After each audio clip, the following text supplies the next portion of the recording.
Vlog on a blog. Tomorrow's news today. Get to the truth.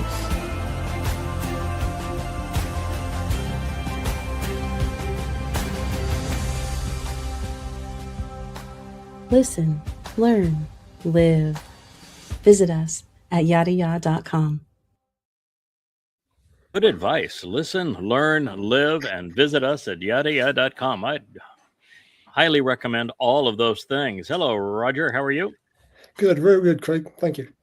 Oh, yeah, you're going to show us how to do calisthenics here. This is this was back in the time that Americans were. There you go.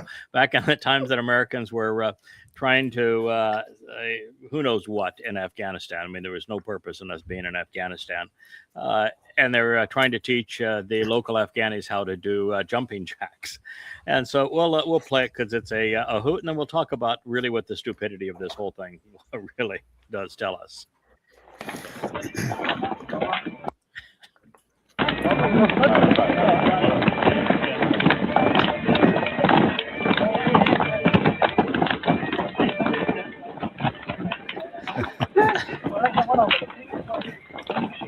Be all you can be.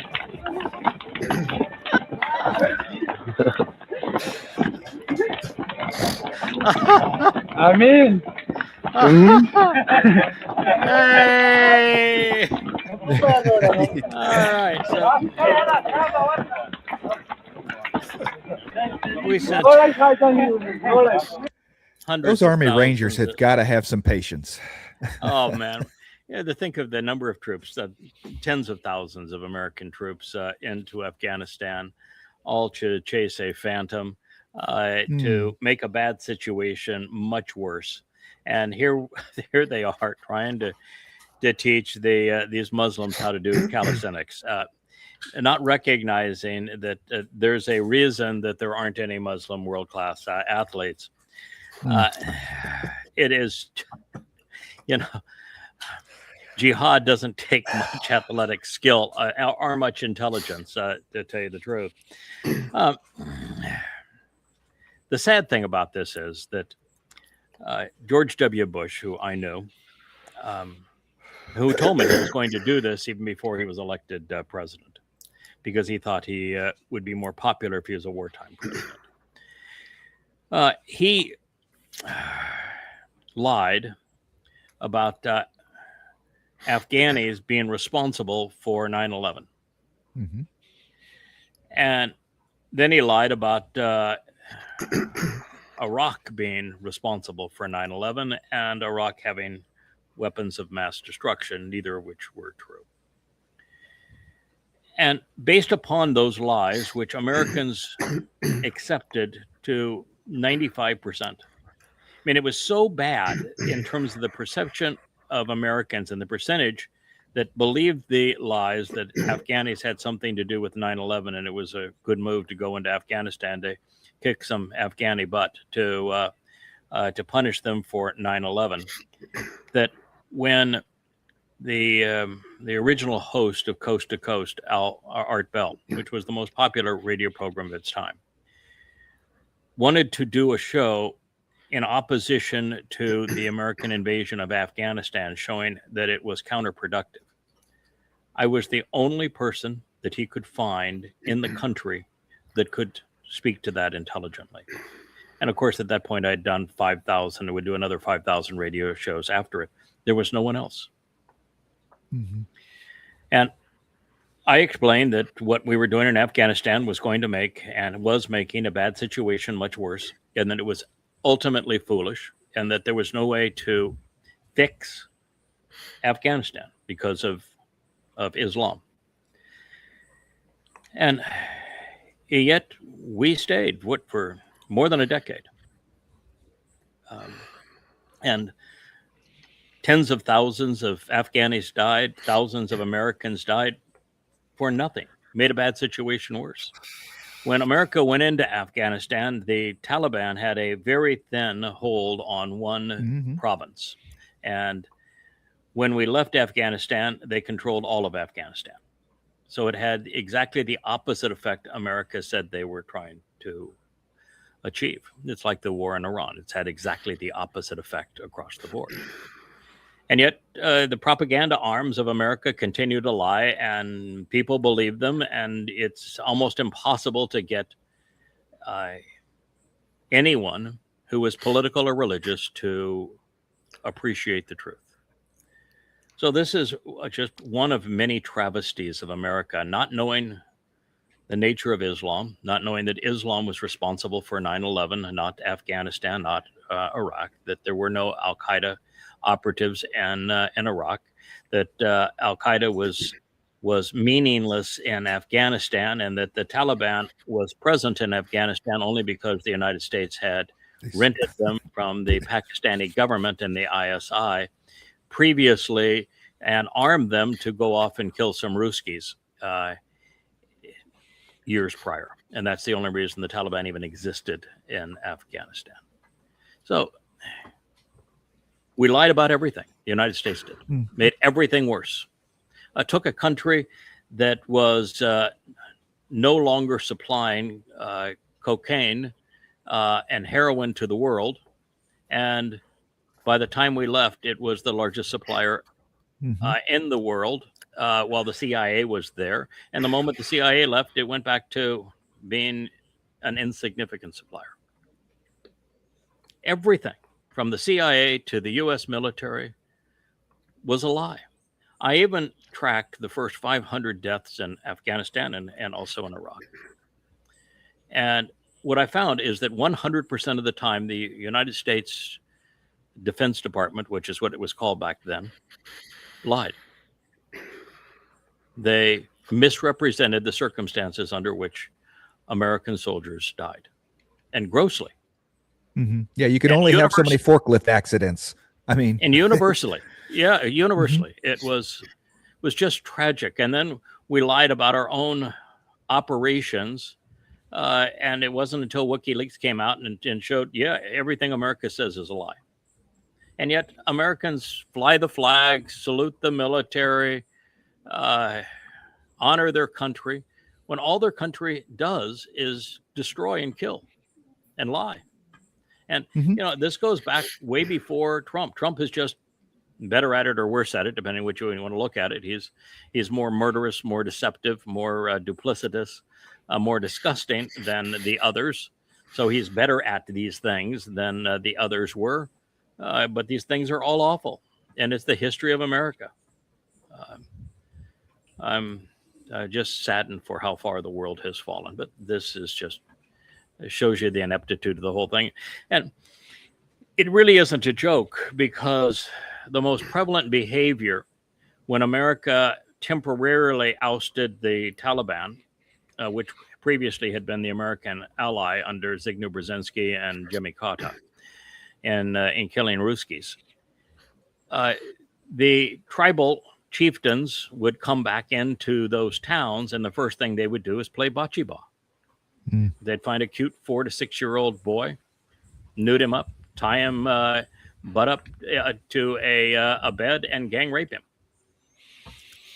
And it's prevalent all through Pakistan and through Afghanistan. In fact, they're so disgusting.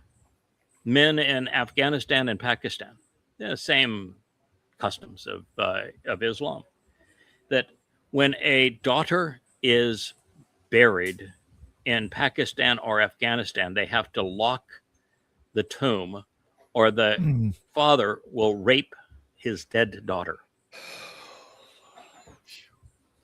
So, listen, Islam can't be fixed. It's a repulsive religion, and for America to go into Afghanistan and Iraq thinking they were going to make a bad situation better is insane. And the propaganda that the media and the politicians and the military spewed out on this was unforgivable. And at the time, there was one person, who was willing to tell you the truth and who knew the truth. And yet you have no legacy of that credibility and the benefit of that credibility was earned among Americans or in Israel, where it really matters. And at the same time, I took thousands of death threats for doing it. You Yeah, saw a we'll have video. a. Go ahead. We'll have the colonel or the major on in a little bit, but what the mind virus of this military activity, they know they were deceived, and yet they know what they did was wrong, Yes, but they will yes. still keep their bric-a-brac on their walls Yeah, because they think it yeah, gives they them will. credibility and Yeah. have this sense of pride in the military, right? Yes, I why? served But and have why? this, and exactly It's universally used for wrong. It is. Mhm. The U.S. military is essentially never used for something that's positive. It's always Mhm. used for that which is evil and inappropriate. And you would even have to go into World War I and World War II, and you'd make exactly the same decision when you know how it Mhm. was deployed and what it did. Last night I watched a full documentary on the dropping of the Fat Boy, the plutonium bomb on Nagasaki, and it's just revolting, our attitude. And the fact is that bomb on Nagasaki only killed 35,000 people. When I say only killed 35,000, we were firebombing and with white sulfur, burning the flesh off of women and children to the tune of 50,000 a night across Japan, just like we did in Germany. We were terrorists. America likes to write its own history, and the history that it writes presents it as a great nation, and it is absolutely, unequivocally not. And the world is now beginning to see what I've seen for decades. Have you heard of the Japanese bat bombs? What's that? The Americans had what they call bat bombs. They knew that Tokyo, especially, and all the cities really were wooden structured buildings. Right. And they knew that if you released bats into the air, they would fly into structures. So they did some bombing missions where they attached many explosives to a bunch of bats, like thousands of bats, drop them in a bomb type device. And when it got to a certain altitude, it opened up, the bats flew out, went into the buildings, and poof, major firestorms throughout the city without dropping a single conventional bomb. The first cluster bomb, huh? The first cluster bomb. Yeah. It's hard to imagine a country being more vile, and then patting itself on the back, telling itself how wonderful it is. And it's never been worse than it is at this very moment, which is why Isaiah devoted an entire chapter. The 18th chapter of Isaiah is 100% devoted to demeaning and denouncing the United States of America at this time and its president. All right, what do we have next? After jumping jacks, now I feel all better. Oh, no, I don't. Now you don't. Yeah. Oh, well, it still needs to be discussed. The media, Marxist media, even Christian media, would have you believe that female genital mutilation is not a religious practice, that it is a social practice. And that is because about 5% of genital child mutilation is not of Muslims. 95% is. So they can't draw the correlation between 95%. But the 5% that isn't Islamic is because Muslims dominate to a 95% degree the very cultures that other religious groups have accepted the same practice. So even then, it's 100% influenced by Islam. The motivation for female genital mutilation in the Islamic world, and there's 250 million little girls that have been have their genitals mutilated, is that combination of two things, maybe three. The first is that the religiosity of the Quran only comes from two sources. One is that Muhammad's relatives had a religious scam around the Kaaba where they would charge caravanners money to care for, feed, and dust their rock gods. That was what the Kaaba was for. And they had a watering hole. It was actually in Petra. It wasn't Mecca. Mecca didn't even exist at the time. It was in Petra. And so the ships that would sail up the Gulf of Aqaba and then need to get to the Mediterranean, they would go through Petra because it had a aqueduct and a very fine spring that fed that aqueduct. And it was a religious town. And so by 3 generations before Muhammad, Qusay came up with, after the earthquake destroyed the aqueduct, and there wasn't anything left of the town, they moved in and they turned the crumbled temples into rock piles for rock gods. And they charged dusting and feeding services of those rock gods. That's what the Hajj is all about. That is what Ramadan is all about. That's what the prostration prayer is all about. It's all about the pagan religious past of Muhammad's great-grandfather. All right, so there is, that's part of the religiosity. But the vast majority of the religiosity of Islam and the Quran actually comes from rabbis. Mm-hmm. They sold Muhammad their Talmud stories. And that is why the Quran mentions so many characters out of the Torah and prophets, is because the rabbis literally sold them to him. That's why the Allah, Allahu, Allahi, as he is presented in the Quran, is known as rabbi. Mm. They don't use either of the 2 Hebrew words, and all of the Quranic Arabic is Hebrew. They don't use the Hebrew word for Lord, which is either Adon or Baal. They use rabbi. Mm-hmm.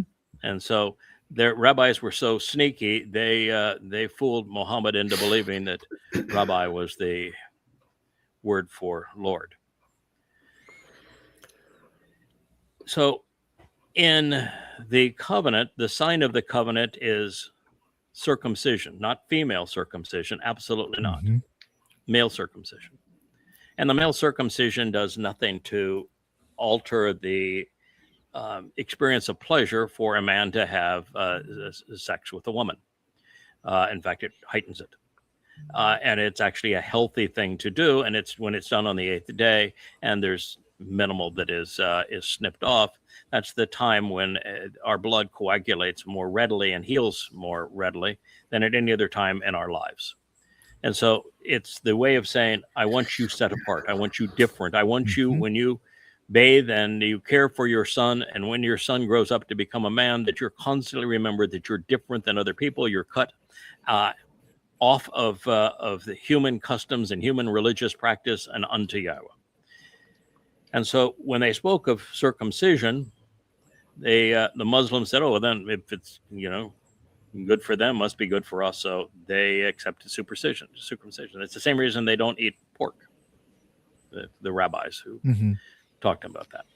So then in Islam, because women have no value other than to sell, a mother and father will sell their daughter to anyone, no matter how young she is or how old they are. But that daughter's worth requires the parents being able to prove that she is a virgin. So they'll not only cut out her clit so that she would never want to have sex and never enjoy sex, because enjoying sex is not something that the woman is supposed to do in Islam. That's the reason why the reward is perpetual virgins who grow a new virginity every time. Yeah. New virginity every time. So that they're always in pain every time they have sex, and always it is a conquest. So for the Muslim man, a woman is never supposed to enjoy sex. That's strictly conquest. The more pain, the better the conquest. Therefore, there's no reason for her to have a clit where she could actually enjoy being sexual with a man. And they not only do that, but they sew up most of the vagina so that you couldn't even penetrate one if you wanted to, so that they can prove that she's a virgin, where they can charge more money for their daughter, and they can sell a 6, 8, 9, 10-month-old girl to a 40, 50-year-old man for money. And so that's why they do it. They do it to assure that they can make the most money, because their daughter will be proven a virgin, and because in Islam, women aren't supposed to do anything other than please men, and therefore there'll be no pleasure for them. This is the nature of the religion. And they have mutilated millions and millions and millions of little girls, and it's the mothers who put their daughters through it. I told you the other day that Muslim women are far worse than Muslim men.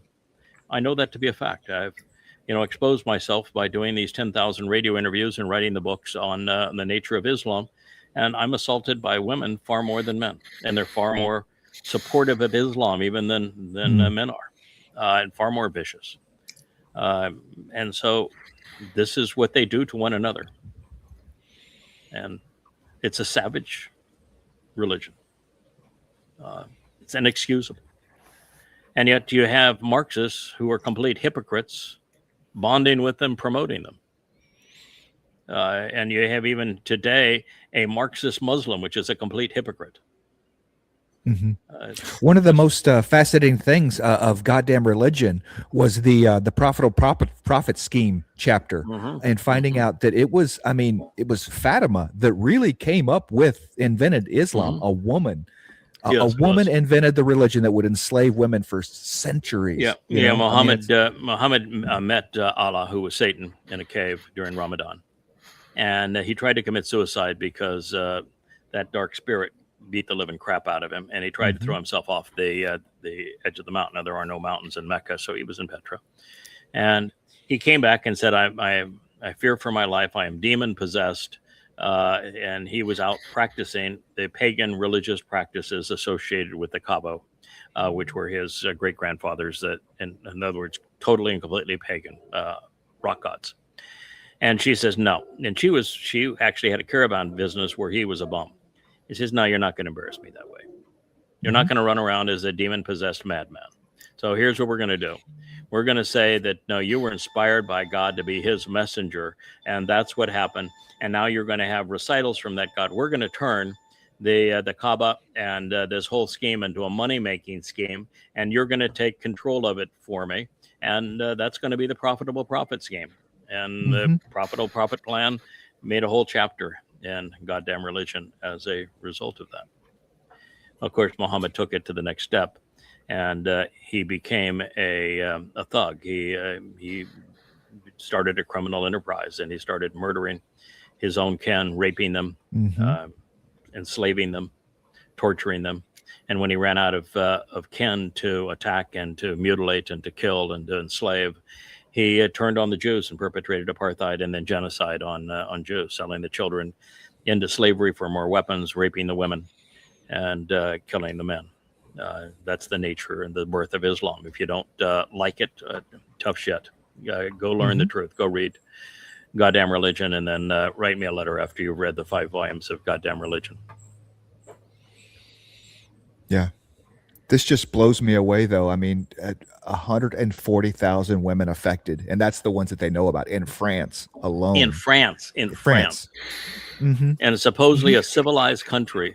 And they can't talk about it because you mention it and they call you an Islamophobe. No, if you're willing to speak out against it, you're the antithesis of Islamic. Yes, you're not afraid of Islam if you're willing to speak out against it. You are an Islamophobe when you're not willing to speak out against it. This is Islam. This is the Black Death they brought into France. Bringing it into other countries in Europe as well. Same thing is going on in a lot of other countries there besides France, I would imagine. Yeah. If you're a man and you're the woman you're making love with doesn't enjoy the experience as much as you do, that experience cannot be wholly satisfying for you. Yeah. And the only way that experience is mutually satisfying is when both participants enjoy it to the same extent.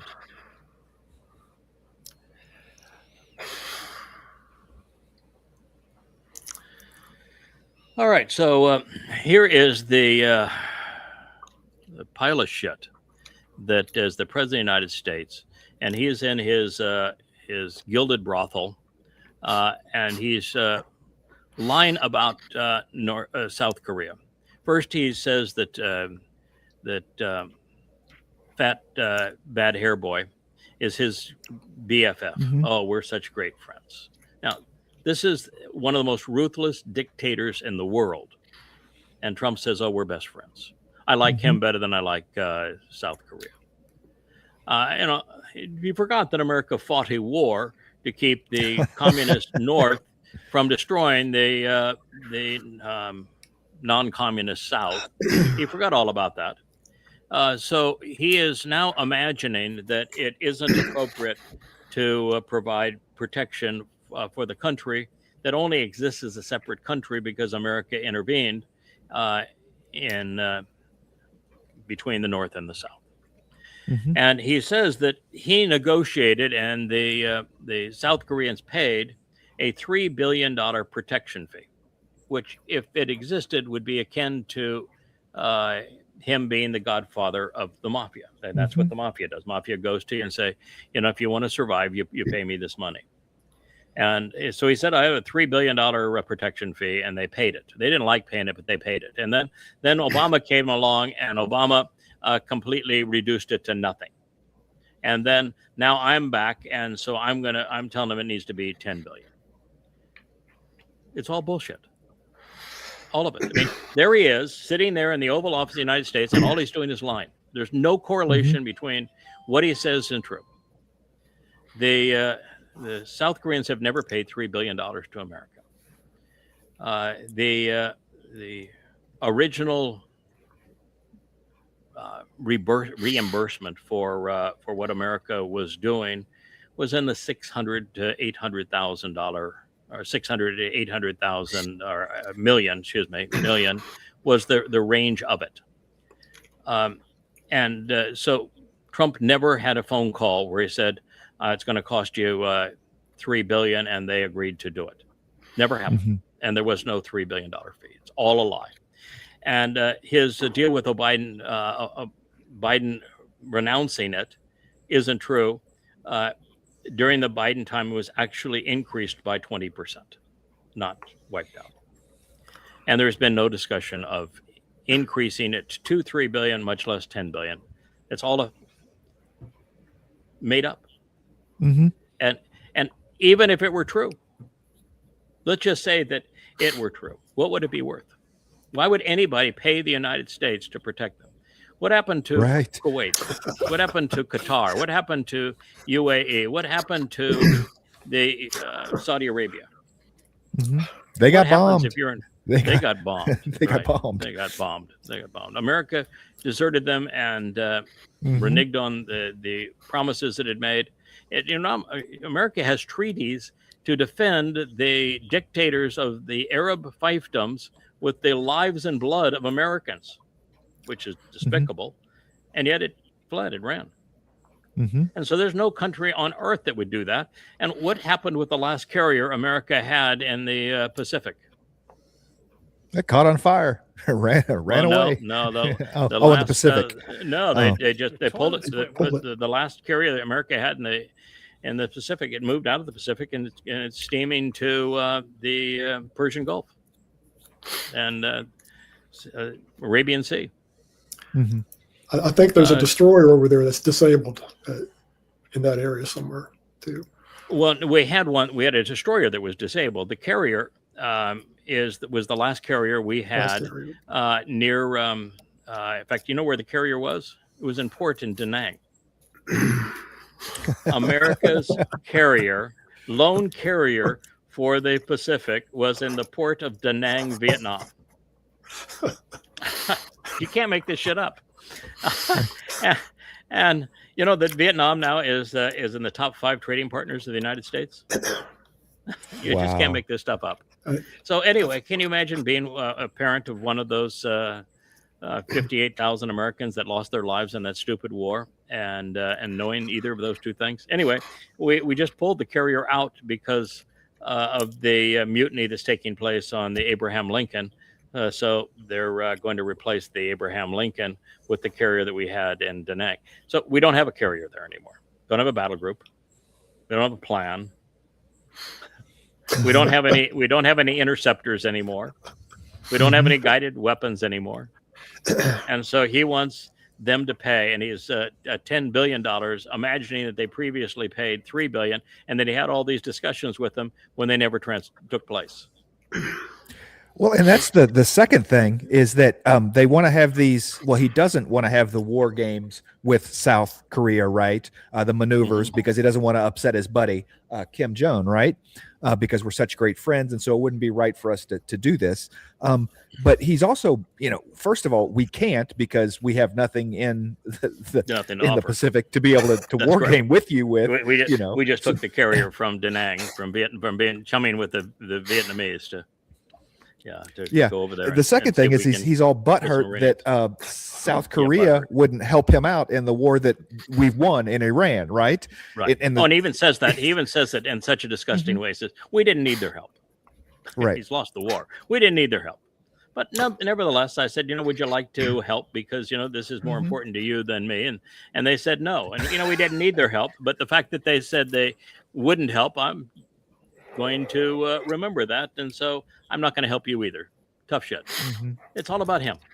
About him. Yeah. And, the fact you hear something like this, where everything is either personal ego or an outright lie. And he's sitting there in this gilded whorehouse. And you think that still 35% of Americans support this piece of shit. It's astonishing what's happened to the decline of America, that you can have Satan in the White House. And again, there's one person that's actually figured out that, yes, that's Satan incarnate. The prophet spoke of him, and he proves it every day. And yet there's one person that knows it. What in the hell is wrong with folks? They just brick brains. And not just support him, vehemently support him, right? Yeah. I mean, they are going to. The news for them will be how he tells that press girl to shut up and be quiet, and she's fake news. That's all they'll talk about. Won't talk about one fact about what happened. It'll be all about him browbeating that woman. They are so rude. They are so demeaning of women. They're such losers in their lives. They're so vulgar that they say that's what I voted for because he's doing what I'd like to do. Yeah, that's exactly what they're doing, and that's how vulgar they are. MAGA is just vulgar trash.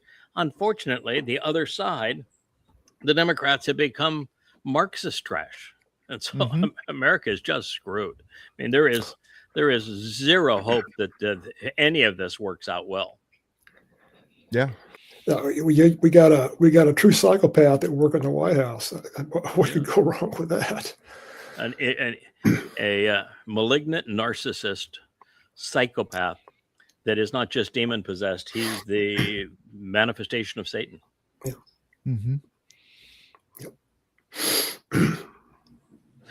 Oh yeah, this is Donald Trump, new U.S. territory. I mean, actually, this is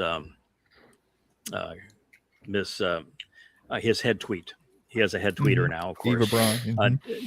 Eva Braun, who is the head tweeter, a diaper bag girl, prime propagandist and promoter, and part-time mistress. And of course, she's a Christian. She's the one who writes these things for him. They actually have video now of the two of them creating these posts, and her creating them and him approving the post before sending it out. Then he asked, what's the audience for that one? How much? Isn't this sweet? They work together that way. So he has said this is new U.S. territory.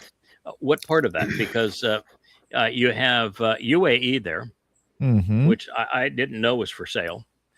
You have the very tip out there. That's Oman. And so that's the same thing that you have in the bottom part of your bottom right of your circle. And the top is Iran, and the rest is not territory, it's water. Literally water, yes. So what part of that became U.S. territory? Right. Well, we're going to bomb the shit out of Oman, remember? So we got a chance Yes. there. We got a chance of getting that. Okay. Yes. The other part of that is typically the territorial the way- waters extend way, the off the United States is- coastline, not the other way around.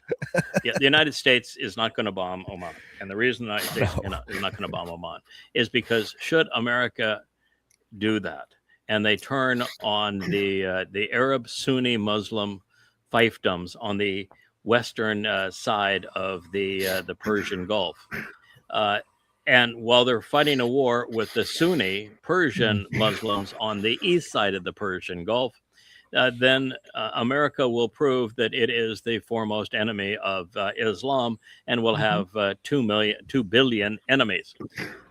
And the petrodollar will be just stuffed so far down Trump's throat that America's economy will crater within the weekend.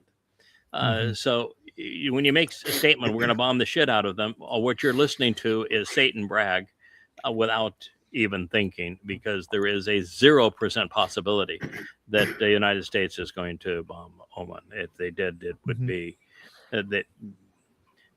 that be enemies on both sides of the strait. By the way, in terms of U.S. territory, you'd have to have a U.S. port there. You'd have to have U.S. flags there. You'd have to have you'd be speaking English there. You'd have to the currency would be the dollar. You'd have to do a lot of things. It'd be under U.S. constitutional law. And the U.S. can't even fly a helicopter through that region. It can't. It can't just send up a boat through that region, a ship through that region. America can't do diddly squat in that region. It can't access that region. So what are you talking about here? And UAE is now negotiating directly with Iran. Yeah. It's So, just, and we've already got a Gulf of America. So what did he want to call it? He wanted to call it the Gulf of Trump or something. I the forget. Gulf, That's been so long the ago. Gulf of Trump. Yeah, the Gulf of Trump. No. The Strait of Trump. Strait of Trump. Strait yeah, of the Trump. Strait of Trump. Yeah, I was surprised he wrote Hormuz here. U.S. territory, Strait of Hormuz. It's the Strait of Trump. Naming rights. You just shake your head.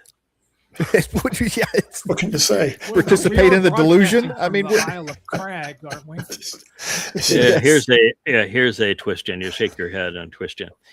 This is Ryle who wrote, the devil is not anti-religion. Well, that's true because Satan is religious. It's God who is anti-religious. So it's God is anti-religious, not Satan. Satan is pro-religion. But anti-Christ, no. Well, Satan is the Antichrist, and he is pro-Christ because the demon-possessed man working for him created the illusion of a Christ. He was denied. Was that say denied? He has devised. He has devised. It's hard to read it in the glare here, but he has devised so many religions and so many versions of Christianity. Well, it's true. He devised every version of Christianity. That's true. But that does not serve your purpose. To blind people to the truth of God's gospel. You know, it's so obvious that it's not God's gospel that when Paul was presenting his gospel, and the gospel is Paul's term. He calls it an euangelion. It is entirely his term. You'll find it nowhere mentioned by God, not in the Torah, not in the prophets, not in the writings, not in the Psalms, not in the word pictures. There is no gospel or evangelion in any of those places. God does not have one. Its emergence is evangelion by Paul. But Paul specifically says he is so egocentric, so Trumpian in his approach, that Paul said that if somebody else has a gospel that is different than his, that gospel has no value, even if that gospel came directly from heaven. So he's saying that his gospel did not come from heaven. And if a gospel comes from heaven that differs from his, it has no validity. So how can the gospel be of God under those circumstances? Or are you incapable of reading Paul's letters? Well, they probably are. He is incapable of reading Paul's letters. He doesn't get them straight, you know. But then how would they come up with the term gospel? Because that's Paul's imaginary term. He's the one God's that came up spell. with it. That's God's spell is an incantation. Yeah, it is. It's the spell of God, who is the Germanic god, and the spell of this Germanic deity. But the underlying Greek is God is euangelion, which can be translated either angelion is from agelos, meaning messenger, and or message, and eu means good or beneficial. So what Paul is saying is that he is the good and beneficial messenger delivering the good and beneficial message, which is entirely his. He will admit it's entirely his, has nothing to do with heaven, and that if heaven had an evangelion that's different than his, then his counts and that one does not. It's so obvious that Christianity is untrue. It's just astounding that people can't see it. And of course, in the second letter to Corinth, Paul specifically says that he is controlled by Satan, that his ego got so out of whack that he was demon possessed and controlled by Satan.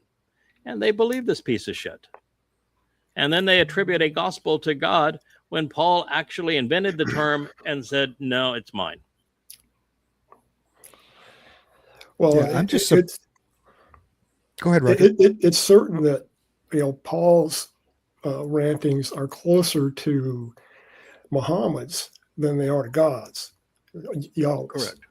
So I mean, he is for sure demon possessed, without a doubt. Oh yeah, he's one of two religious founders. Paul and Muhammad both admitted they were demon possessed, and both messages are satanic. Christianity is a satanic religion, as is Islam. You know, the guys that created both of them were demons. You know, Paul wrote the first 14 books of the Christian New Testament, and the next 3 were all inspired by him, Mark, Luke, and the book of Acts. So the first 17 books of the Christian New Testament are nothing but Paul's vomit. A man who admitted that he was demon possessed and who annulled and contradicted everything God said. Matter of fact, there is no point at all, never once does Paul quote God accurately. He misquotes him 100% of the time, and he never quotes his imaginary Jesus. And the reason is that there was no imaginary Jesus at the time to quote. The first gospel didn't exist for another 10 years after Paul's death. So he claims that he is the representative of this imaginary Jesus that he created, and yet he never quoted him once. And every time he quotes the God who he claims gave him authorization to contradict him, he misquotes him every single time. And yet Christians believe this trash. And he admits to having a thorn. Yeah, he did.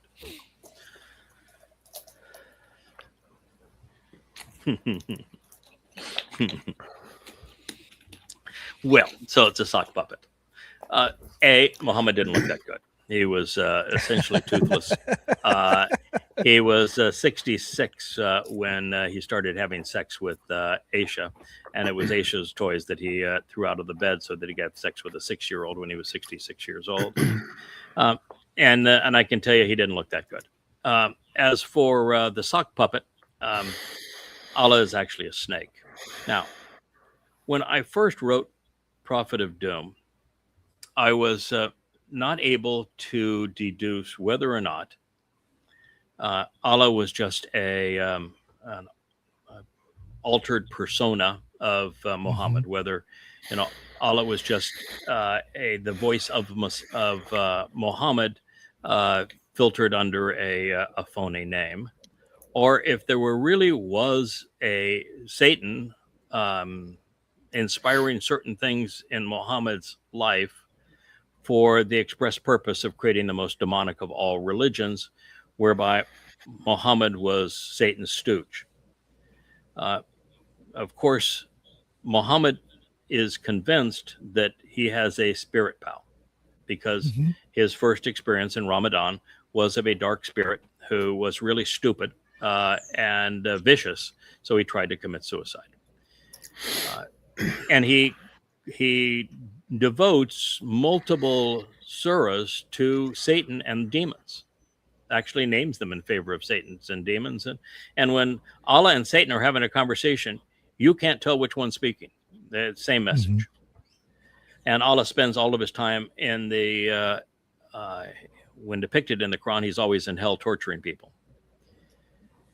And so the question really was, in the Prophet of Doom period, was Allah Muhammad's alter ego?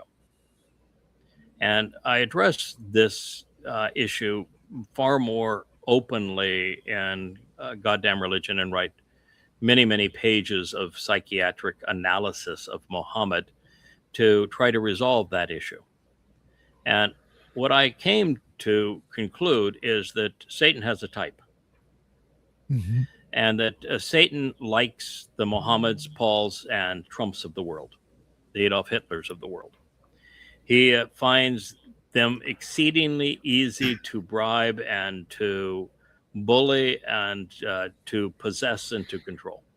And sex, perverted sex particularly, and universal with all those men, perverted sex, rape, pedophilia in particular, incest. Then you add murderous, you add egomaniacal, malignant narcissists, interested in enslaving people, controlling their lives, universally deceitful. Satan has a type. And so I came to the conclusion that, while Muhammad is absolutely a egomaniacal, malignant narcissist and sociopath, that there really is a Satan, and Satan really is the voice of Allah.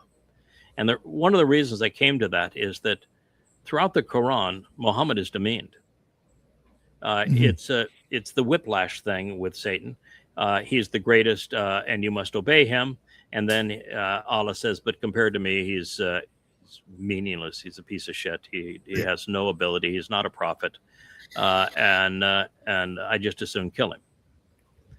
So it is that dichotomy.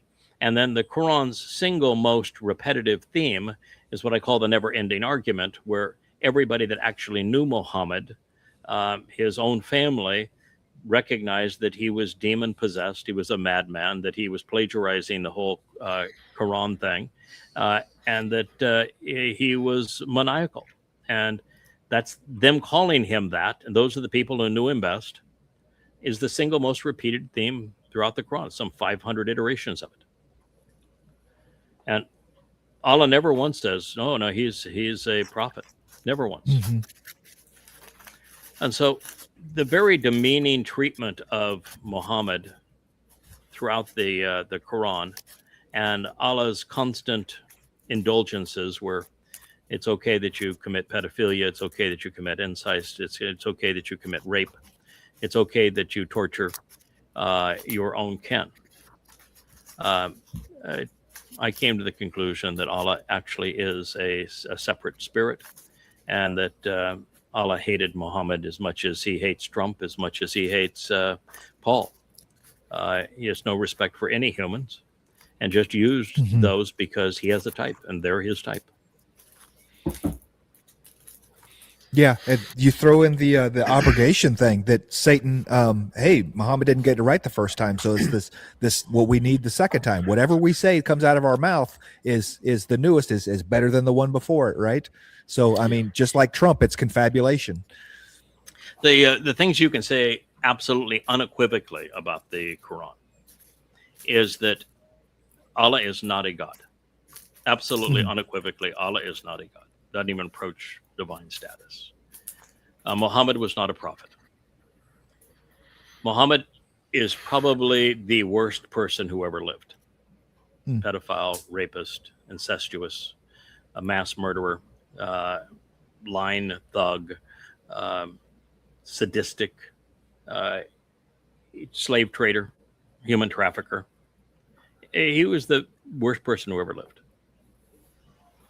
And Allah is the worst attempt at a god ever.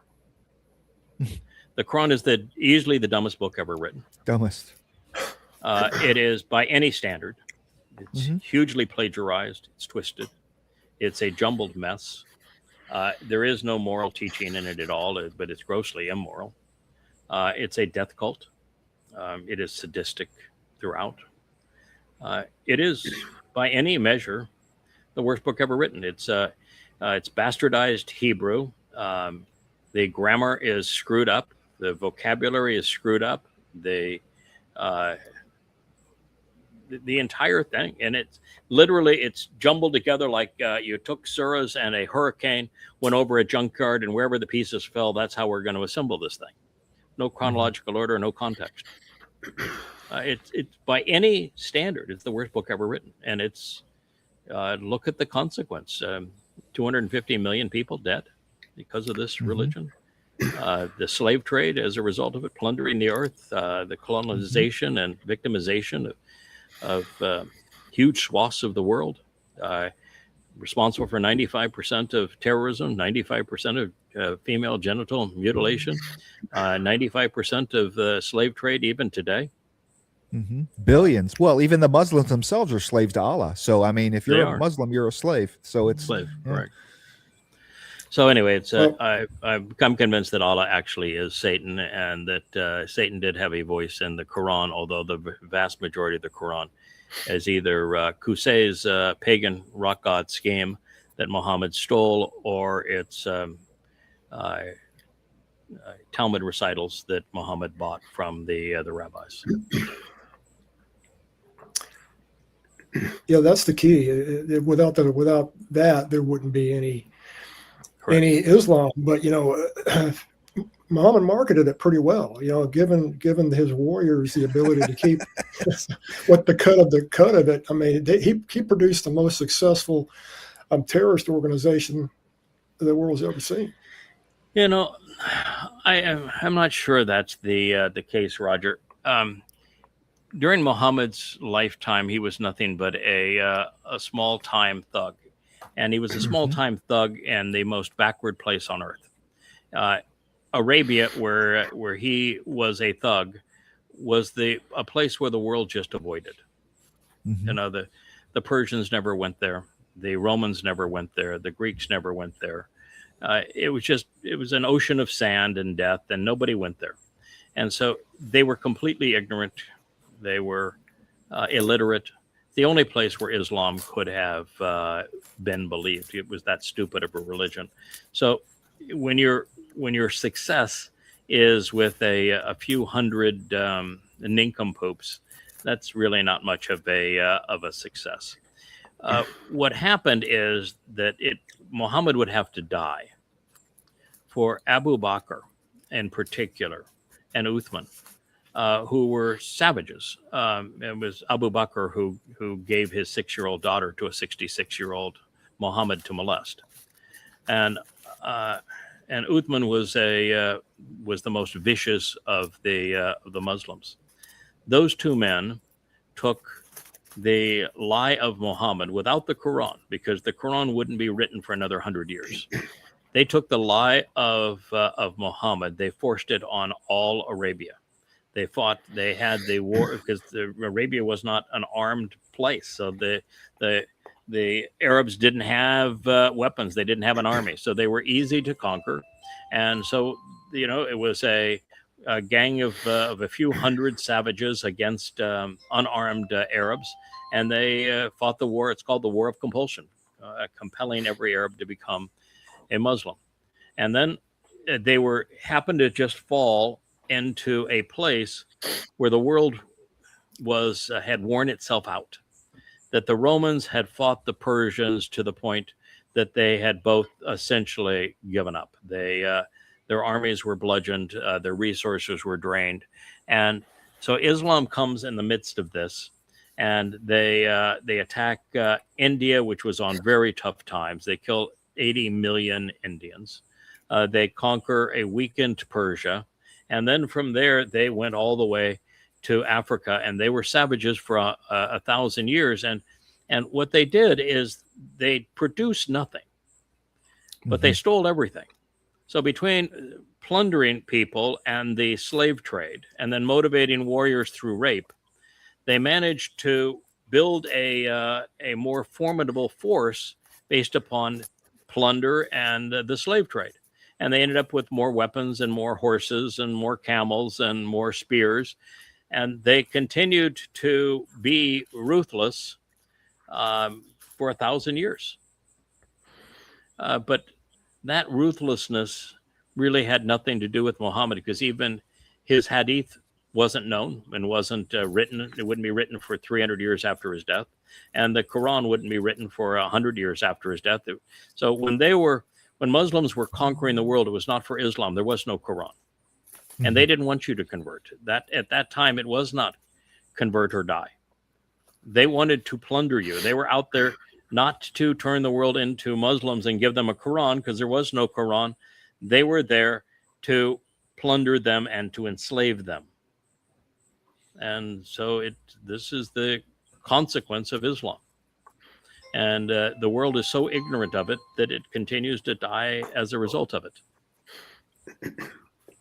It's interesting you mentioned that. I mean, Arabia is a place where no one goes. It's this vacuum of people, because where does Yahweh take his Israelites? Let's go out to the wilderness where there's nobody else around. You won't have any religious distractions, and we'll talk, right? Correct. Where does Moshe flee to, right? Where do we go back to when we're going to wander for 40 years and I'm going to knock a few of you guys off that we're done, right? I mean, it's right. A lifeless place where they have no interference. Yes. Yeah. No one's there. No one. Ever. Yeah. It's always been a crap hole. I mean, for 4,000 years, it's always been a shithole.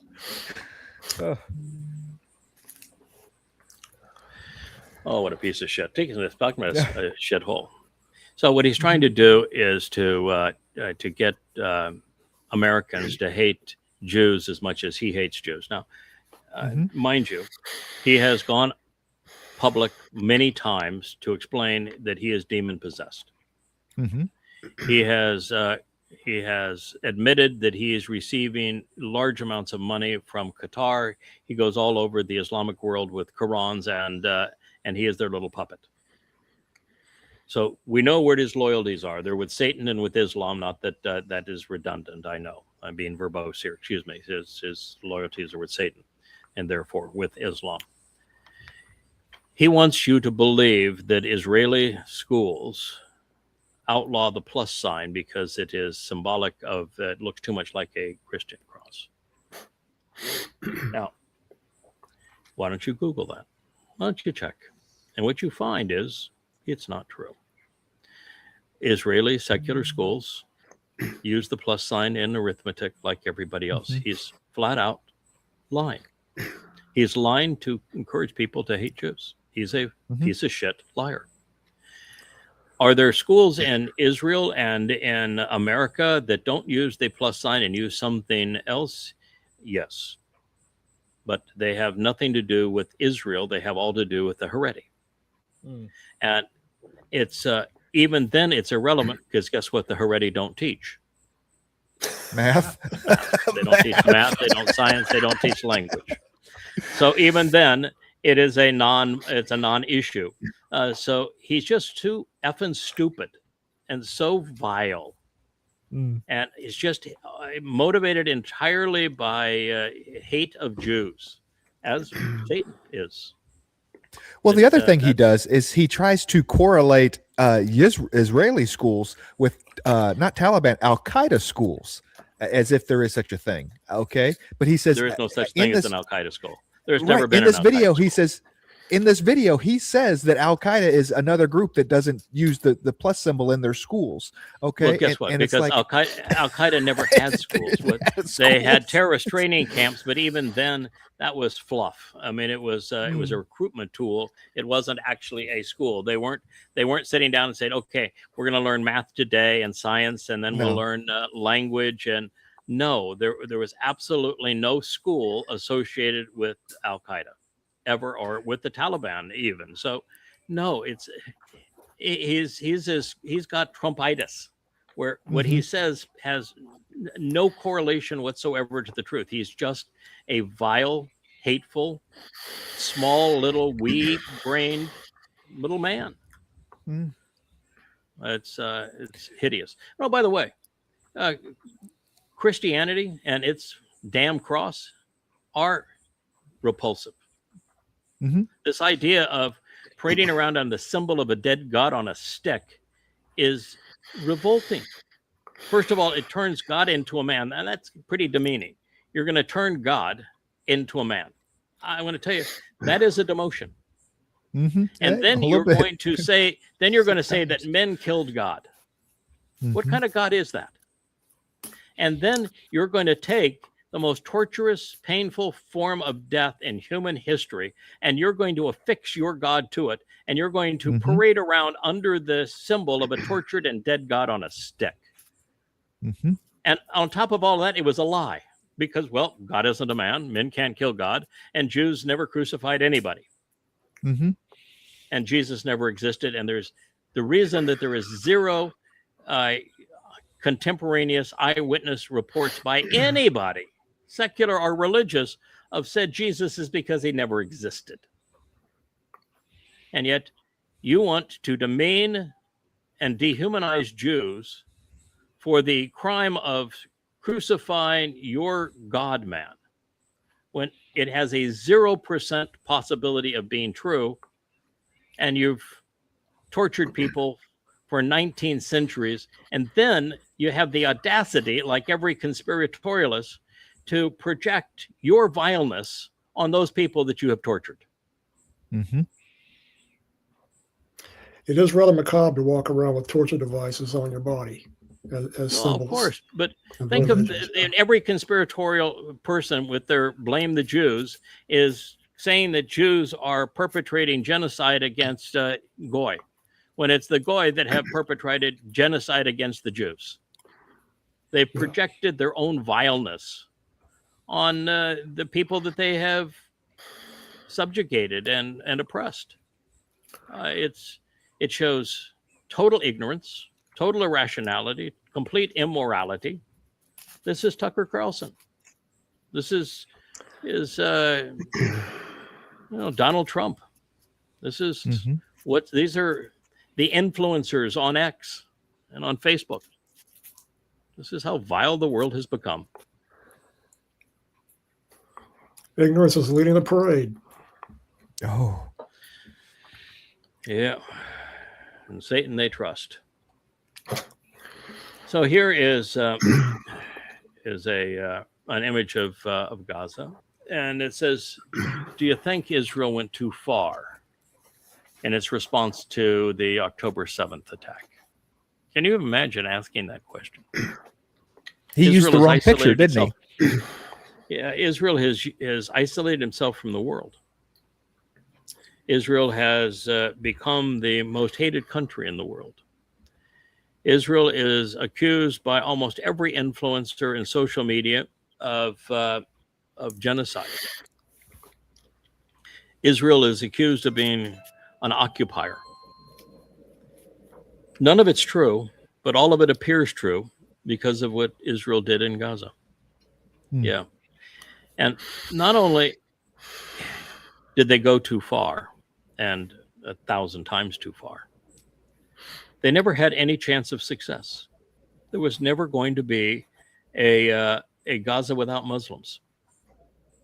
There would be no Gaza without Hamas. They were never going to kill everybody that participated in 10/7. They were never going to disarm Hamas. They would never gain control over the Gaza encampment again. Never. But by destroying it, by these kinds of pictures, they destroyed Israel. Israel can't exist isolated.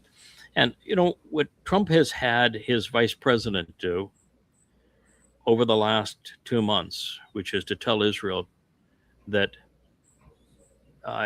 it is no longer in a position to have any requests of the Trump administration, nor any consideration of the Trump administration, because it's America that supplies Israel with its weapons and has become an annoyance. And because Israel isn't the quiet little vassal that he wants, and isn't a psychopath that is licking Trump's poopy ass, that Israel is being universally betrayed by J.D. Vance and betrayed by Trump, and like his memorandum of understanding with Iran was checkmate for Israel. And so with their only ally, the ally that supplies most of their weapons, where J.D. Vance says, you can't just go off and use our weapons to go kill anybody you want to. You're out of control, and we're not going to tolerate this anymore. So with the Trump administration moving to the Godfather role of, you want our protection, you want our weapons, you pay us. And even then you're paying for something that has no value. But you're going to pay us, and you're going to kiss our ass. Or we won't even tolerate you. And if we tell you to jump and engage in a stupid, immoral, counterproductive war, you supply men and women to go die in that war. And you reimburse us for it, and you give us the credibility of you joining us in that war, or else. Or else is also being directed at Israel. And Israelis aren't smart enough to figure it out yet. They've been betrayed. And they caused it largely because of this. And they were played into it. The Marxists and Muslims throughout Europe and America were on the streets protesting Israeli genocide days after 10/7, before Israel even responded. Yeah. And they're going to trade it all for a promise of protection, a promise of hey, Muslims, we won't kill you, and a promise from the confabulator in chief Hasatan that we're going to protect you. That's all they're going to trade. Yeah. This. Well, the Muslims are not going to sign. Yeah, the Muslims are not going to sign a document that says they're not going to kill Jews, because they wouldn't be Muslims anymore.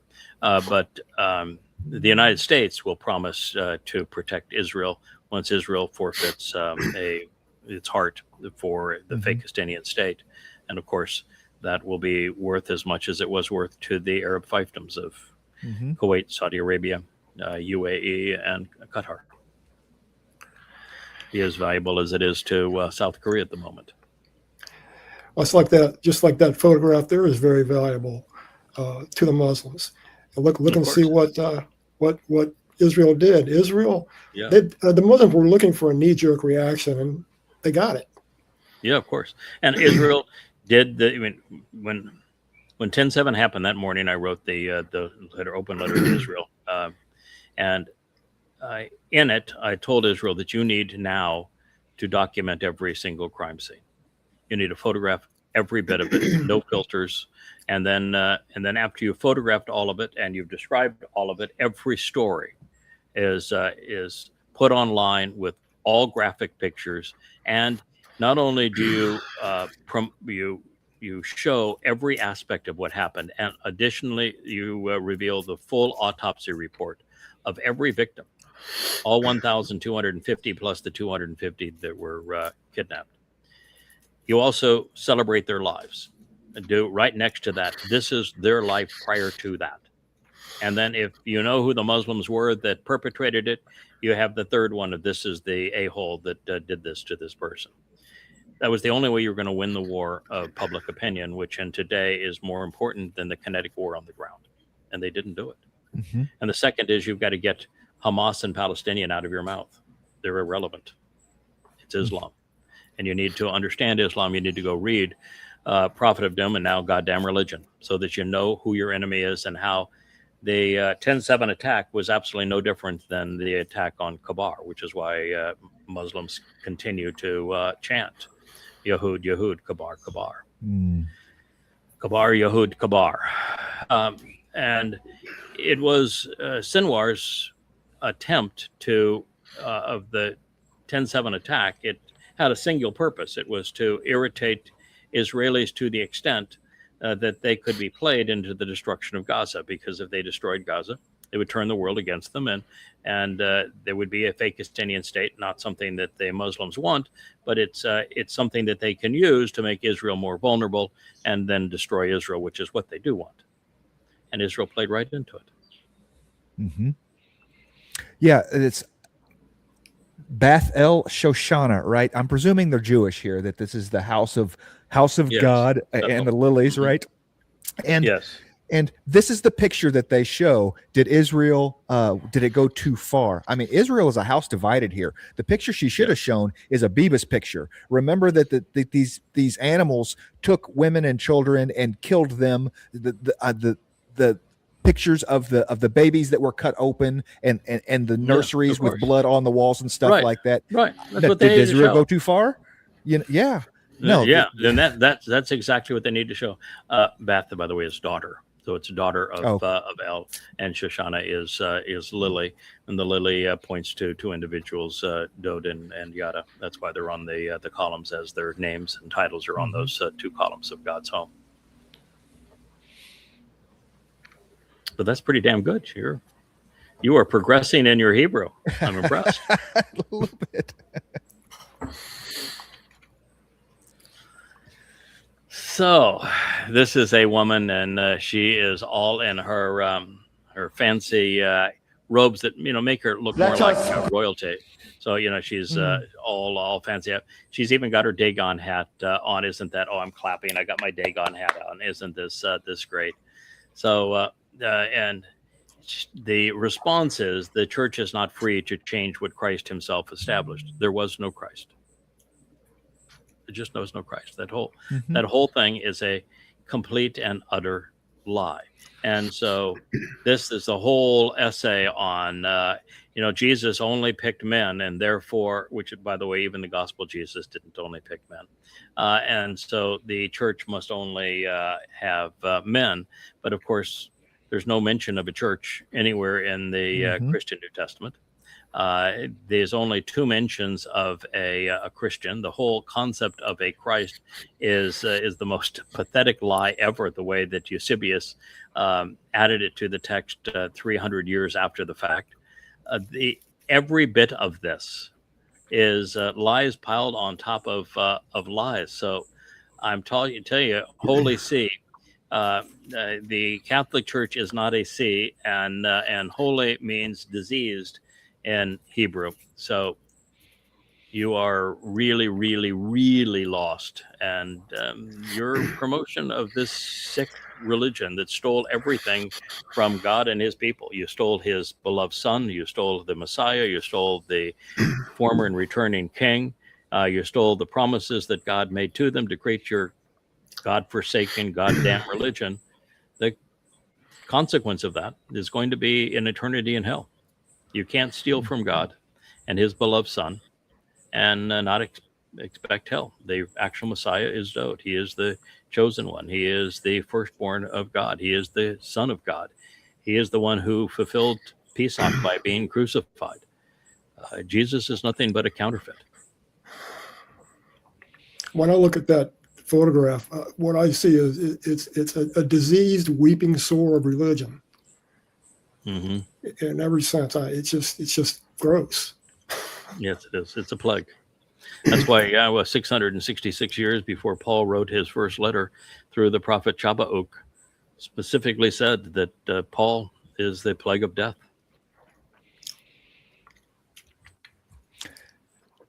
They're just mad because only boys can play religious dress up, I guess. As it the second they have a girl. And so they're condemning I guess this would be an Anglican church in England. They're condemning the Anglicans for being bad Christians because they have a woman that is ordained. And the whole thing is just a complete farce. The only reason there's an Anglican church is because there was a king that wanted to divorce and as opposed to kill his wife, he actually just wanted to divorce his wife. And the Pope said no.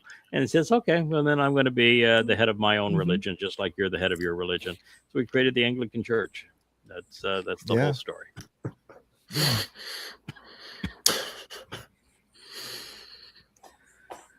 Yeah, the mythical beast of the angels, and of course there is no angel. You look at the Hebrew text; there is a malach, and when it comes to a malach, the Hebrew word means messenger. It was replaced by, in a translation of the when they tried to corrupt and steal the prophets of Yahweh for the Christian religion, they were writing in Greek. And so the Greek word for messenger is Agelos, and so that was transliterated into English as angel.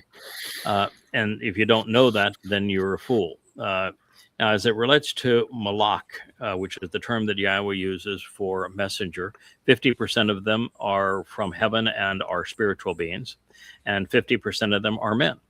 And while a man can be a messenger and not be doing anything that has anything to do with God, God specifically says that Dode, for example, is a malak of his, and there are amongst the many titles in the Symphony of Shims for the Nakar. Malak happens to also be one of them. Now, Joseph Smith was a con artist, and he lied about the angel giving him a message, these plates, because he was supposed to be such a good translator of ancient texts. He couldn't translate any ancient text, and of course he could never demonstrate that he ever had access of these plates, and you're not going to put the Book of Mormon on a plate. So the whole thing was just a made-up lie, and of course the stuff that's in the Book of Mormon is historically invalid, and archaeology disproves it, and as does common sense. And when he was challenged on it, he said he lost the plate, and then he was given another copy that he could translate. And then when he was challenged on but he lost that one too. And then when he was challenged on his ability to translate ancient texts, he was shown something from the Book of the Dead before the Rosetta Stone was found, and he made it about Abraham and the Jews coming over to America, and it was actually an incantation from the Book of the Dead. He was proven to be false every which way, and yet there's still fools that are Mormons. In Islam, Muhammad claimed that it was a spirit that gave him the message in that cave in Ramadan, and that messenger has subsequently been labeled Allah, even though Allah's name actually doesn't appear as Allah anywhere in the Quran. And he was out at the time doing pagan religious practices during the month of Ramadan. Ramadan had all to do with the pagan religion of the rock pile of the Kaaba long before Muhammad turned it into an Islamic rite. And that spirit beat the living crap out of him, and the spirit was stupid. It told an illiterate man to read twice, and it told him that the Quran was written by the pen. And if the Quran had already been written, then it could not have been about Muhammad's life, and it couldn't have been centered on a backwater town in Arabia, and it couldn't be filled with abrogation. The whole thing is utter nonsense. And then it concludes by saying that this spirit created man from coagulated blood. Now, blood is a product of what men create, as opposed to within their bodies, they are not created from coagulated blood. Wrong about everything. And this is the opening line of the Quran. It is utter nonsense. Now, this is the line from Paul in Galatians, that even if a angel from heaven should preach to you, so that would be a messenger. So a messenger from heaven should preach to you a gospel contrary to what he has preached to you, a curse be on him. He's cursing a messenger from God in heaven if God contradicts his gospel. Now, to have that in your book and believe that Paul spoke for God, you either have to be ignorant, irrational, or you just don't give a shit. Take your pick. Ignorant, irrational, or you don't give a shit.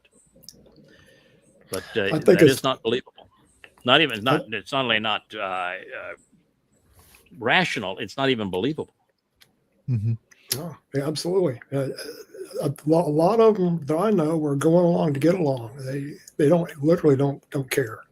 They're just showing up because everybody else they know shows up. If they don't show up, hey, where were you? How come you didn't show up? Peer pressure. Yeah, it's pathetic that a religion this obviously false garners the support of 2.5 billion people. That just shows you how stupid people can be. And another 2 billion people are religion even dumber than Christianity and Islam. And then you have another billion people that are in a religion as dumb as those two and Hinduism. And then you have another billion people in a religion that man is God and Marxism that has failed every place it's been tried. And then you get another billion people that believe in conspiracy. I mean, it's 95% of the world. Not much left after all that. Not much left. Right. That's why it's slim pickings for the truth. Mhm. Every once in a while, Mormons will stop by the house early on a weekend morning, and when I look out the window and see them, it's obvious who they are. I get a smile on my face, and I get my cards from Shannon, and I head for the door. Yeah, well, okay, yeah, sit down. Let's talk about Yahweh. You know who Yahweh is, don't you? Yeah. Yeah, they're like, Okay. oh, no. Yeah. And you've heard about DNA, huh? Yeah. So does Mormonism and the Book of Mormon say that you're the Latter-day Saints because Jews got on a big ship and that the Native Americans were Jews? Doesn't say that. You know that the DNA of the Native Americans matches the DNA of those in Eastern Russia and Mongolia during the last ice age, because that's when they walked over, and it's not Jewish. You know that, don't you? You know the Quran talks about horses being here in the Americas, and no, there's no evidence of that. And it goes on and on. I mean, you just you spin their little heads around and talk about Joseph Smith, as I said, when he was once tested on his proficiency and ancient script translations, misquoted the Book of the Dead and the Egyptian religion, and of course he lost twice his tablets, and a Book of Mormon won't fit on a tablet unless we're talking about a tablet like in the sense of an Apple tablet. But, I get them so from Lux, they don't know what to say. They just turn around and walk away. oh yeah, and it just unbelievably stupid. Yeah, look at that. And of course, it got worse because Spain, Portugal, much of going all the way up into Europe, and it goes further down into Africa, and it goes into the eastern part of China. There, this is the blood that was lost in the world as these Arabians came out of that one little space where Muhammad fooled the dumbest people on earth and motivated them with the dumbest idea ever, most viciously stupid, carnal, piece of shit idea ever, that God wanted everyone to die killing for him, and that those who die killing for him would be rewarded with virgins in paradise. That utterly stupid idea caused the people that lived in these places to be murdered, enslaved, plundered, and still subjugated today. Blood red.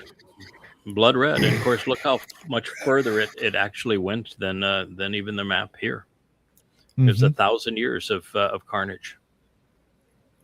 And it wasn't 170 million. It was 200 million in the first 100 years of Islam, and another 50 million since then. It's 250 million. And colonialization is really too kind a word for what they did. Genocide, apartheid. And still in Islamic countries, if you're not a Muslim, you're subject to apartheid. And it's the worst apartheid in the history of the world. There is no more demeaning apartheid than is perpetrated by Islamic majority countries on non-Muslims. Well, what was the one you posted today? They cut that kid up and fed him to dogs. Yeah, they did. In Egypt. Egypt. Yep. Yeah. Here's Egypt. This is a Copt, actually citing from the Quran and Hadith. Saying things like that either you convert to Islam or you pay the jizya, and that's the deal. The jizya is a tax so egregious that it will steal everything that you have. that you become nothing but a slave to the Muslim. And it's worse than just paying the jizya. And if you don't convert to Islam now in an Islamic country, you can't own property, you can't own a business, you can't look at a Muslim in the eye, you have no legal rights. They can beat you and you can't even touch them. It is the worst form of apartheid ever conceived. And so they have that, and then they have others that you must kill for Allah. There's citations out of the Quran and the Hadith, and the person had their business shut down and was arrested for inflammatory speech, and yet the inflammatory speech came right out of the Quran and Hadith. Is there any escape for people that are caught in that situation? That can they actually, if they don't want to be there anymore, they're non-Muslim, can they leave, or are they required to stay? No, because they wouldn't have a passport. Yeah, where do you go? Where do you, It's oh, I mean, it's they not don't like you have can just passport. walk away. Yeah, and they don't have any money. They have any money. Mhm. And they don't have a passport, so they can't get on an airplane. No, there's nothing they can do. So they're a permanent lower class, basically, Mhm. They're a permanent slave class. slave class. Mhm.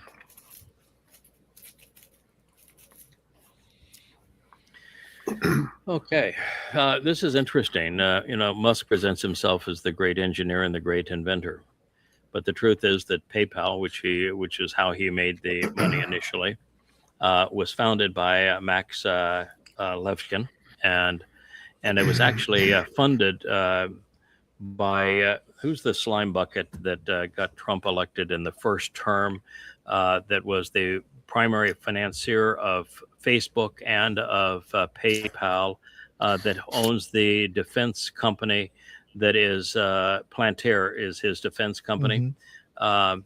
He was the primary capital behind PayPal, primary capital behind Facebook as well.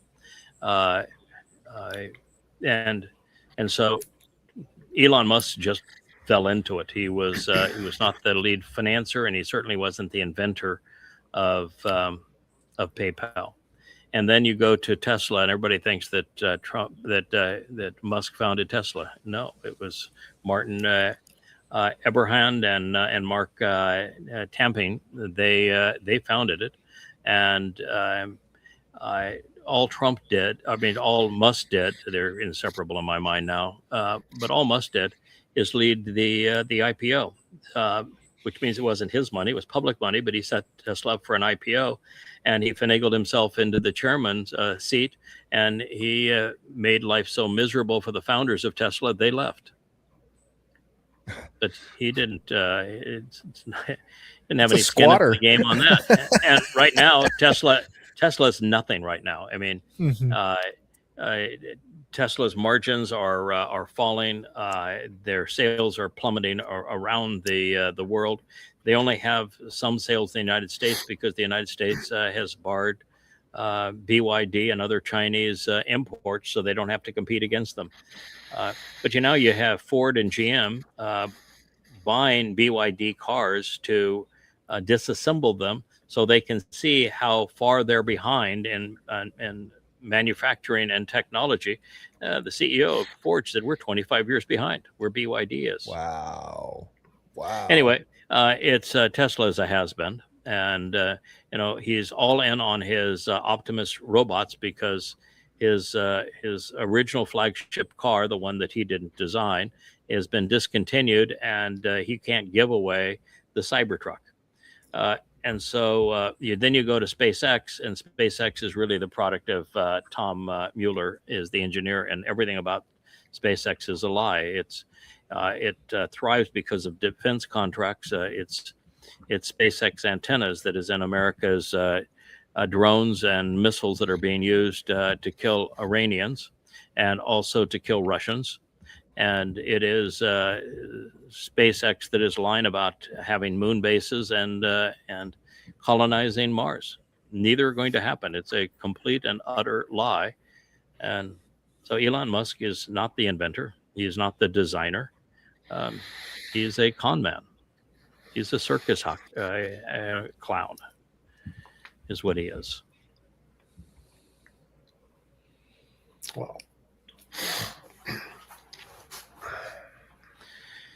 Yeah, there you go. They first wants to say the world's 3 most important events. Then why isn't there a single recording of any of them? Mhm. If they're the world's most important events, and the world was, we're talking about 33 CE here now, between 1 BCE and 33 CE. At that point, the world was pretty adept at writing things down. Israel was the cross section of the world. It had literate Greeks in it, of course, lots and lots of Romans, and they were literate in Latin. And it had Babylonians who were literate in Aramaic. The Romans wrote everything down. They would tell you what the legions had for lunch. And yet you claim that these are the 3 most important events in human history, and there's not a single contemporaneous eyewitness to any of them. And this idea that a baby God was born is ludicrous. The idea that God was a man and that men killed God is ludicrous. And by the way, Romans never crucified anybody on the top of a mountain. Never. It was always along roadways. They don't put roadways on the top of mountains. It's ludicrous. And that's not the way that tombs work.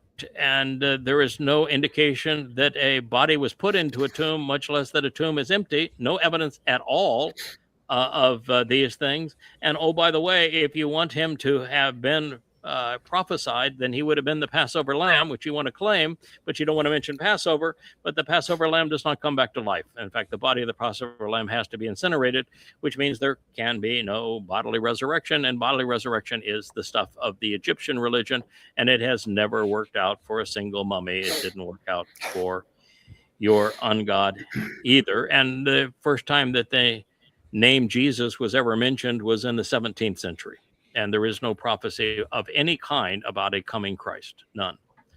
So the whole thing is just a pile of lies.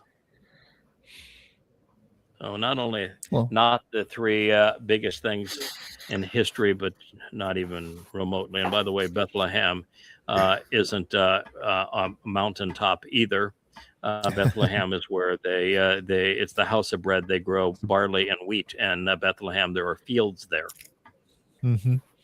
Yeah, and it's interesting that the 3 most important events, well, they're all counterfeits.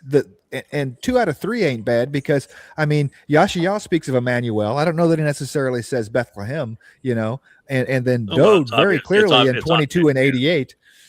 Yeah, he was clearly born in Bethlehem. That's why the Christian myth picks up, because it was Ruth and Boaz, and they were Mr. and Mrs. Bethlehem. And God says you're going to deliver the kinsman redeemer, and they're in Bethlehem. Figure it out. And she's called the Amma. I mean, it's not hard to figure out. As for crucifixion, it's Dode who wrote about his own crucifixion. He even timed it. He said it's going to happen in 33 CE. He gave us the exact date that it would occur, and it is to fulfill Passover.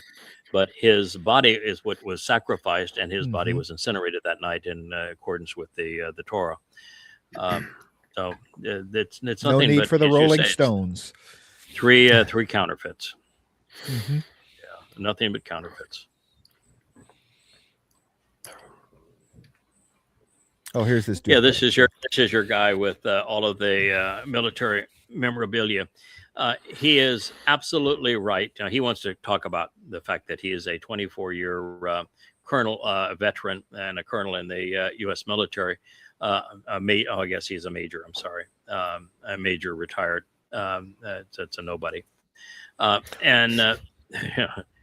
24 years in a major. That's not very good there, pal. But nevertheless, he wants to say that what Trump's doing in the military is wrong, and that Trump is telling the military that they're going to fight in America. And when a general was recently asked by Congress if you were ordered by Trump to deploy troops in America to kill Trump's designated enemies, what would you do? And he said, I'd follow the orders.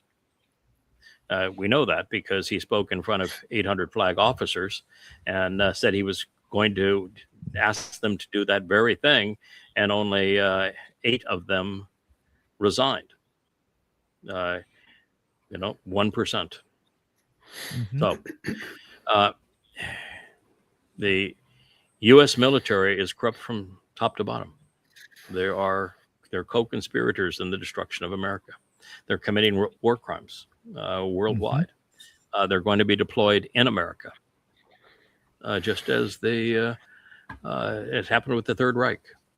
But you don't gain credibility in this and pretending that your service was somehow noble and that the 13 men's names that you say you have tattooed on your back sacrificed their lives for something else. No, they sacrificed their lives for nothing. They lost their lives for nothing. They were stupid to have enlisted. And looking at your age, you were deployed in Desert Storm, and all that did was make a bad situation worse. You were lied to. Everything that you were told was a lie. Everything. So you went off and killed people to make a bad situation worse. And every aspect of it was a lie. And he confirms that. He confirms that everything that, there was no weapons of mass destruction and things, and he wants to talk about the Constitution. Throw that out, and he talks about his brothers. I manned a foxhole, I manned a post, and he did it for my brothers. Right. Yeah, right. For my brothers. And so, but your other mercenaries, you guys survived a crappy thing. You were conned and you survived it. Tell people that. Yeah, you were lied to. You were deployed doing something that was harmful to everybody. Mm-hmm. And all you ought to do now is apologize that you were conned and you were used in a way that made a bad situation worse. And rather than denouncing the U.S. military, you're putting it up on your wall as if your whole life is defined by that experience that was a fraud. Mm-hmm. It's disturbing. I've got two sons in the military, trying to get them out. One of them's a medical technician in an Army hospital. The other one pushes paper in a National Guard office. But they both saw Iran, and the older one saw Iran and Afghanistan. He was changed when he came back. He was changed when he got out of basic training. He was changed when he got out of Ranger School. Every step along the way, they change you. Yep. Your personality You lost changes. Part of your son. You Yes, lost part of your son with every step along the way. But it's just, the way they're indoctrinated and they're told to believe this pile of lies on how wonderful the military is, how it is the bastion of freedom, how they are the head of the spear, and it's all a lie. It's nothing but propaganda. And there isn't a single situation where the U.S. military has defended American liberty. It forced for evil and destruction and death around the world and has been for a long, long time. And it is deployed, making bad situations worse. What happened in Afghanistan is an utter shame. And it was obvious the moment that troops were deployed there that all they would do is make a bad situation much worse. The same thing is true with Iraq. Same thing is true with Libya. Same thing is true with Sudan and Somalia and Syria and Iran and with Ukraine. Every place you look, it's making a bad situation worse. Look at Vietnam, another bad situation worse. And yet we don't learn. I'm sorry that your sons made that choice. I'm glad at least they're not deployed overseas, but it is they're really an evil scheme, and there's this propensity to re-up, correct, to sign up again, and that's I know they bribe you. They bribe you. Another 5 years will give you $20,000. It's a gang mentality. It really is. It is gang mentality, the worst of men. What organization in the world has 22 of its members a day commit suicide and think it's doing, a positive thing when they get out? I mean, what? Yeah, 22 a day, and that's just on the states that keep track of it. Right. It's probably closer to 50. It's probably closer to 50 a day commit suicide, and a huge percentage. The vast majority are on mind-altering drugs, claiming they suffer from post-traumatic stress, and they are conning the system both out of money and out of drugs to cope with their miserable lives. Mm-hmm.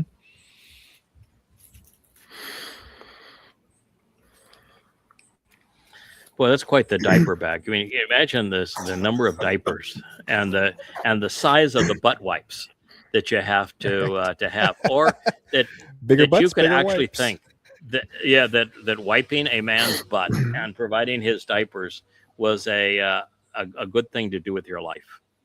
But Mm. she's everywhere with it. She has become, of course, the head tweeter, and well, that's an important position. In fact, I think it's based on the time that he spends with her. It is the top position in the Trump administration now, as the head tweeter. Mhm. Yeah, It's, it used to be it chief of ranks staff. way Used- ahead of vice president and secretary of state or Mhm. secretary of war. And certainly it was way ahead of the press secretary. When he had a choice of, do I spend time with and protect the press secretary or the head tweeter, the head tweeter got the nod. Yeah, it used to be chief of staff. Chief of staff was the gatekeeper, the hinge to power of the presidency, right? I mean, you talk about the chiefs of staffs of Yeah. Obama and of course Clinton, and you know these people that were and now They it's were the the tweeter. gatekeepers. It's the lady that carries Now it's the diaper bag, The right? diaper bag, the head tweeter. Yeah. Oh, I'm she was so surprised proud somebody of her hasn't life. memed that bag, into like into more important than the football, than the briefcase with the More codes or important than whatever, football. Yeah. Yeah, Yeah, the it's- head tweeter with her, and I'm surprised she's not called the head tweeter, and that a lot of people are using my term. I think it was the first to say it, that she is the Ava Braun of Der Fuhrer, and I think I'm the first person to actually coin that term. But the head tweeter, I think, is something that will emerge as well. But if you want to brand the diaper bag, go right ahead. Trump's tush. It's funny. A few days ago, I saw a post somewhere, but it was a picture of Trump from behind. He had this big square box under his pants. Oh, I know. Yeah, he did. I Trump saw got that picture. butt Too. box. He's I don't walking know.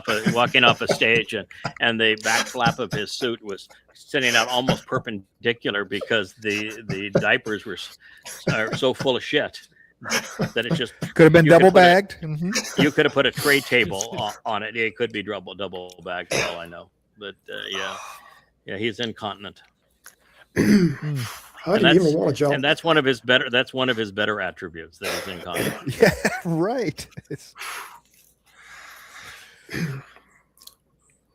Oh my, Kirshner. So Kirshner flies overseas, and he is responsible for negotiating 5 hours with with Hamas. Imagine that. You fly to Egypt, and of course you can meet with Hamas in Egypt because Egypt supports Hamas. And you spend 5 hours negotiating with Hamas so they would understand what you're trying to do. How in the world you spent 5 hours with Hamas? And so Netanyahu just scolds him and said, "What in the hell is wrong with you?" And while I'm no fan of Netanyahu, you have to wonder what it is about a man that would do that sort of thing. If you were to tell me, I want you to go and spend 5 hours with the Emir of Qatar or of UAE or of Mohammed of Saudi Arabia or the head of Hezbollah or Hamas, I'd tell you to go F yourself. No. And does Hamas not have going to do money? it, I mean, Kushner goes to negotiate the bribes. I mean, right? I mean, they he's got lots of money. Oh, they got lots of money. Okay. Yeah, they're very, very, very well heeled in terms of money. Most of it comes from money. Comes from Qatar, from Iran, from the EU, and from the United States. Yeah, they're Okay. flush with money. Yeah, I heard his speech when he came afterwards, saying it's a win-win for Israel. All you have to do is read the Quran. Good Muslims never lay down their arms. The moment a good Muslim lays down their arms, then they become what the Quran calls a hypocrite. And Allah says that you must kill the peaceful Muslim hypocrites because they're frauds. And then I'm going to torture them forever in the hottest places in hell. So a Muslim can never lay down their arms. So what you're asking Hamas to do as an Islamic organization is forbidden in Islam. And you're so stupid you believe they're going to do that. Mhm. And even at one point, he says, we may be successful in getting them to hand over some of their weapons. If they hand over some of their weapons, then it is strictly a ruse to have you spend lots of money and rebuild Gaza while they pick up the rest of their weapons and still control Gaza. Mhm. There is a 0% possibility that you're going to get the out of Gaza, and so long as Gaza is Islamic, Hamas is going to be the expression of it. Mhm. So this whole thing is, and he goes on, we're going to rebuild Gaza. Why? Why? It's Mhm. it's a demolition zone. Why would you rebuild Gaza? For what? How much money? Who's going to pay for it? And what's the purpose? So that they can go and claim they're being occupied some more, and they can claim that they can go kill more Jews. There are 2.2 million Muslims that are citizens living in Israel, and there are 0 Jews living in Gaza. Mhm. Do the math, figure it out.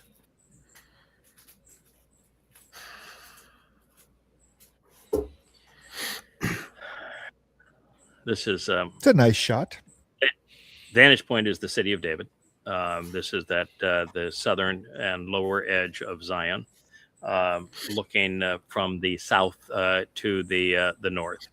That is the Al-Aqsa Mosque on the left, and you can see it's aligned with the Dome of the Rock. It is not aligned with today's Mecca, and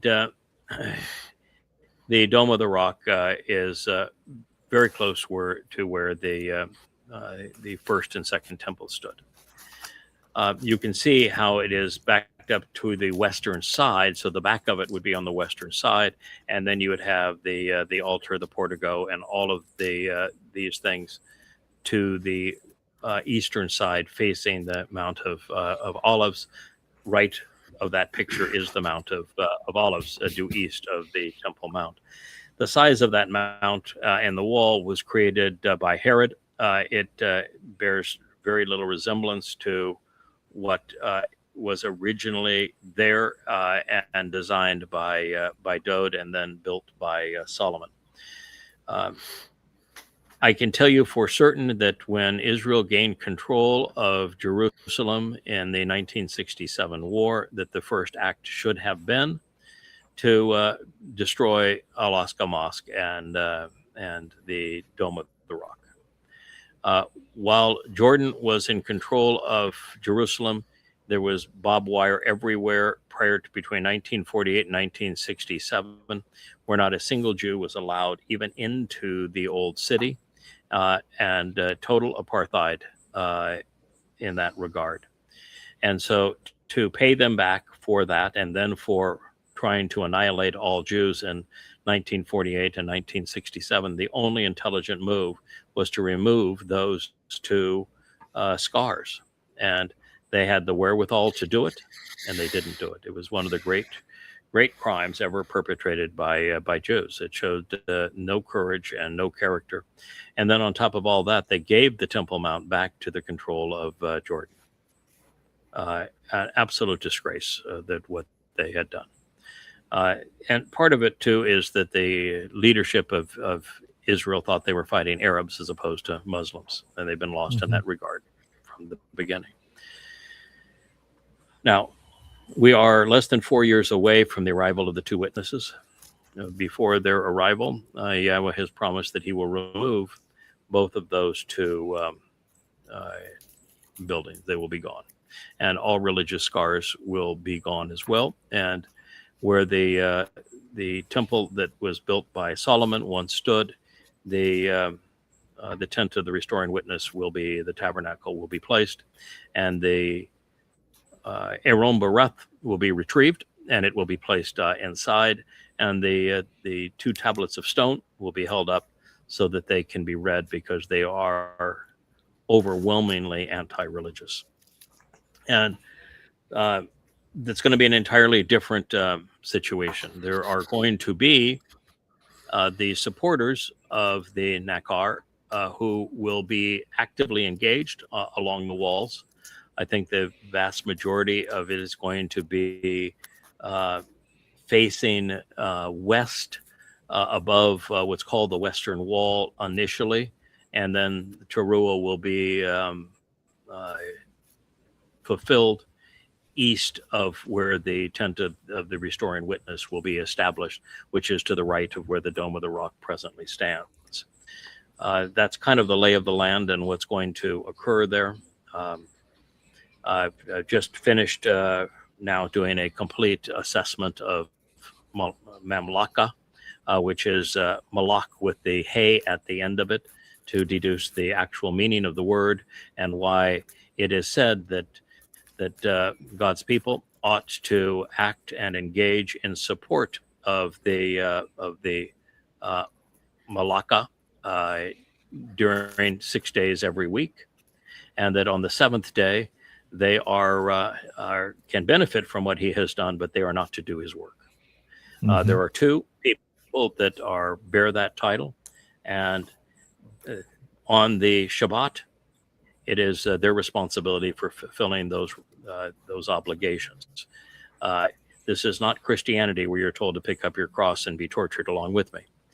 That is not the case. What they do on the Shabbat is their choice. It's only two people that are ever sacrificed. It's only their physical bodies, not their souls.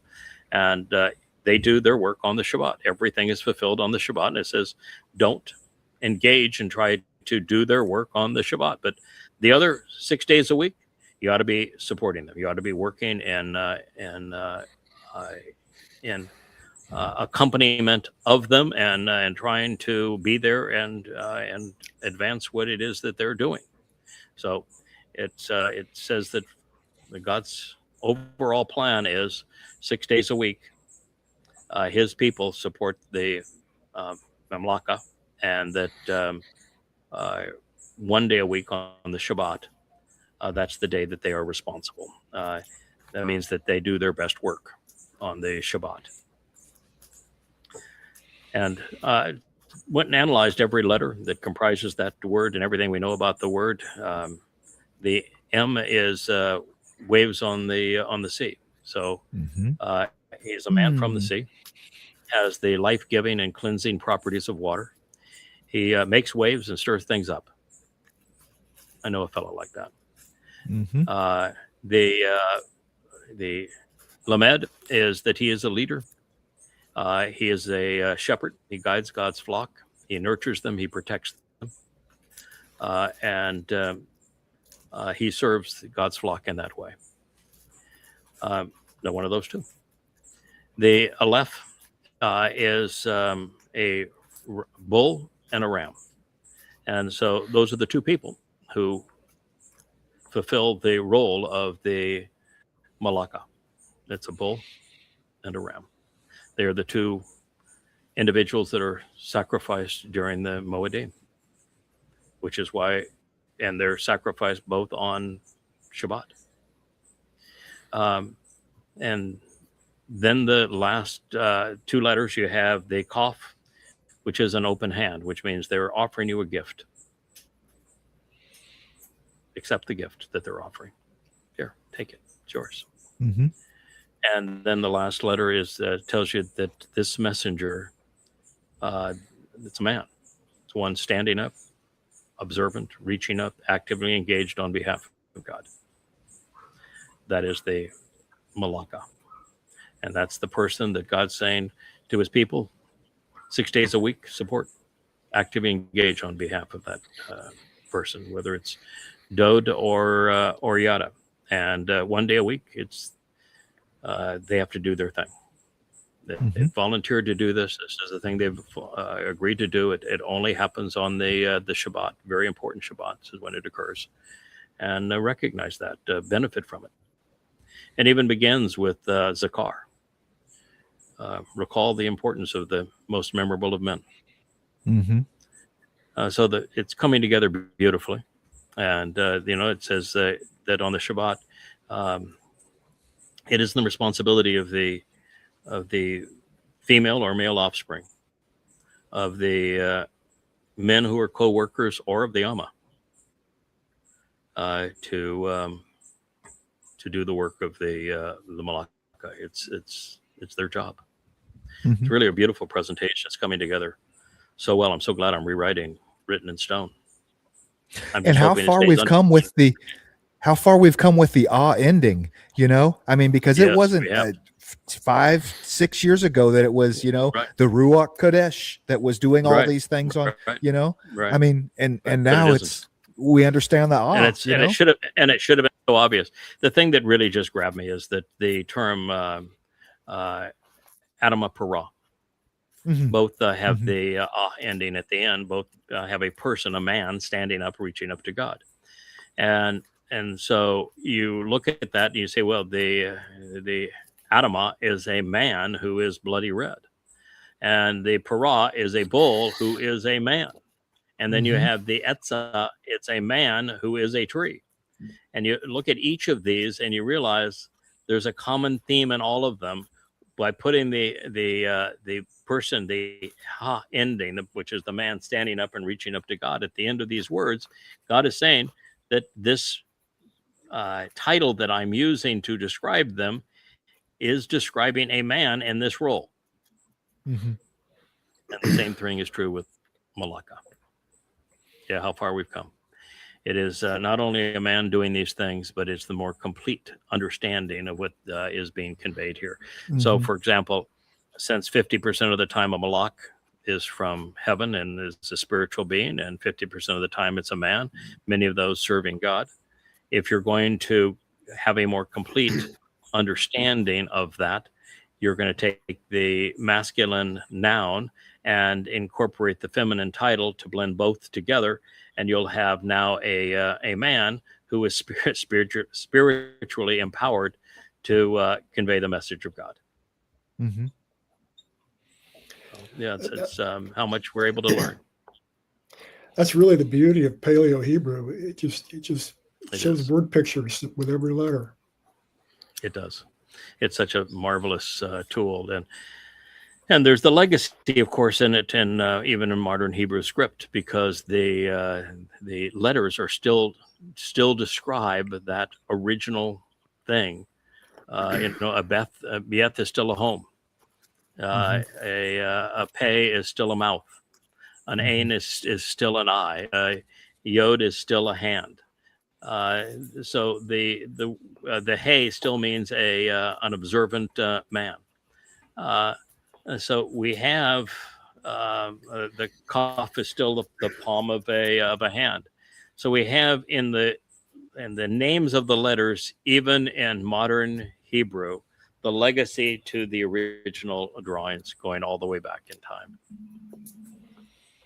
It's beautiful. So, yeah, it's beautiful. Things that we can learn. All right. Well, we've reached the 2-hour point. I'm sure I've posted a whole lot more than just these, but we never do get all the way through them. I'm a little exuberant on my posting, but it's fun to do this program. You know, I was talking to Leah. She says, you know, we're watching this one from yesterday last night. She says, you know, how in the world can anybody just sit down and no matter what the visual image is, they could talk. Or you just sit down and talk for hours. You're never tongue-tied. You're never looking for something to say. And you always seem like you could go on another half an hour on every one of these posts. You know, Mhm. who is like that? You know, how in the world do you do that? And, you know, it's really the fun of being prepared and equipped after all of this time to see something and know what it means to people. I can look at the Temple Mount. I can tell you exactly what's going to happen. Now, we could talk another hour Mhm. about how those two scars ended up on that Temple Mount and how they're actually an embarrassment to Islam as opposed to a holy thing for Islam.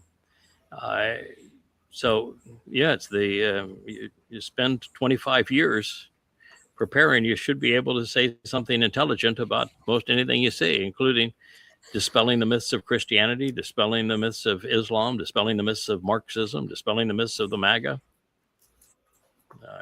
Been there, done that. Oh, I would have loved to. You know, the thing I would have liked to have done. Maybe we can get it.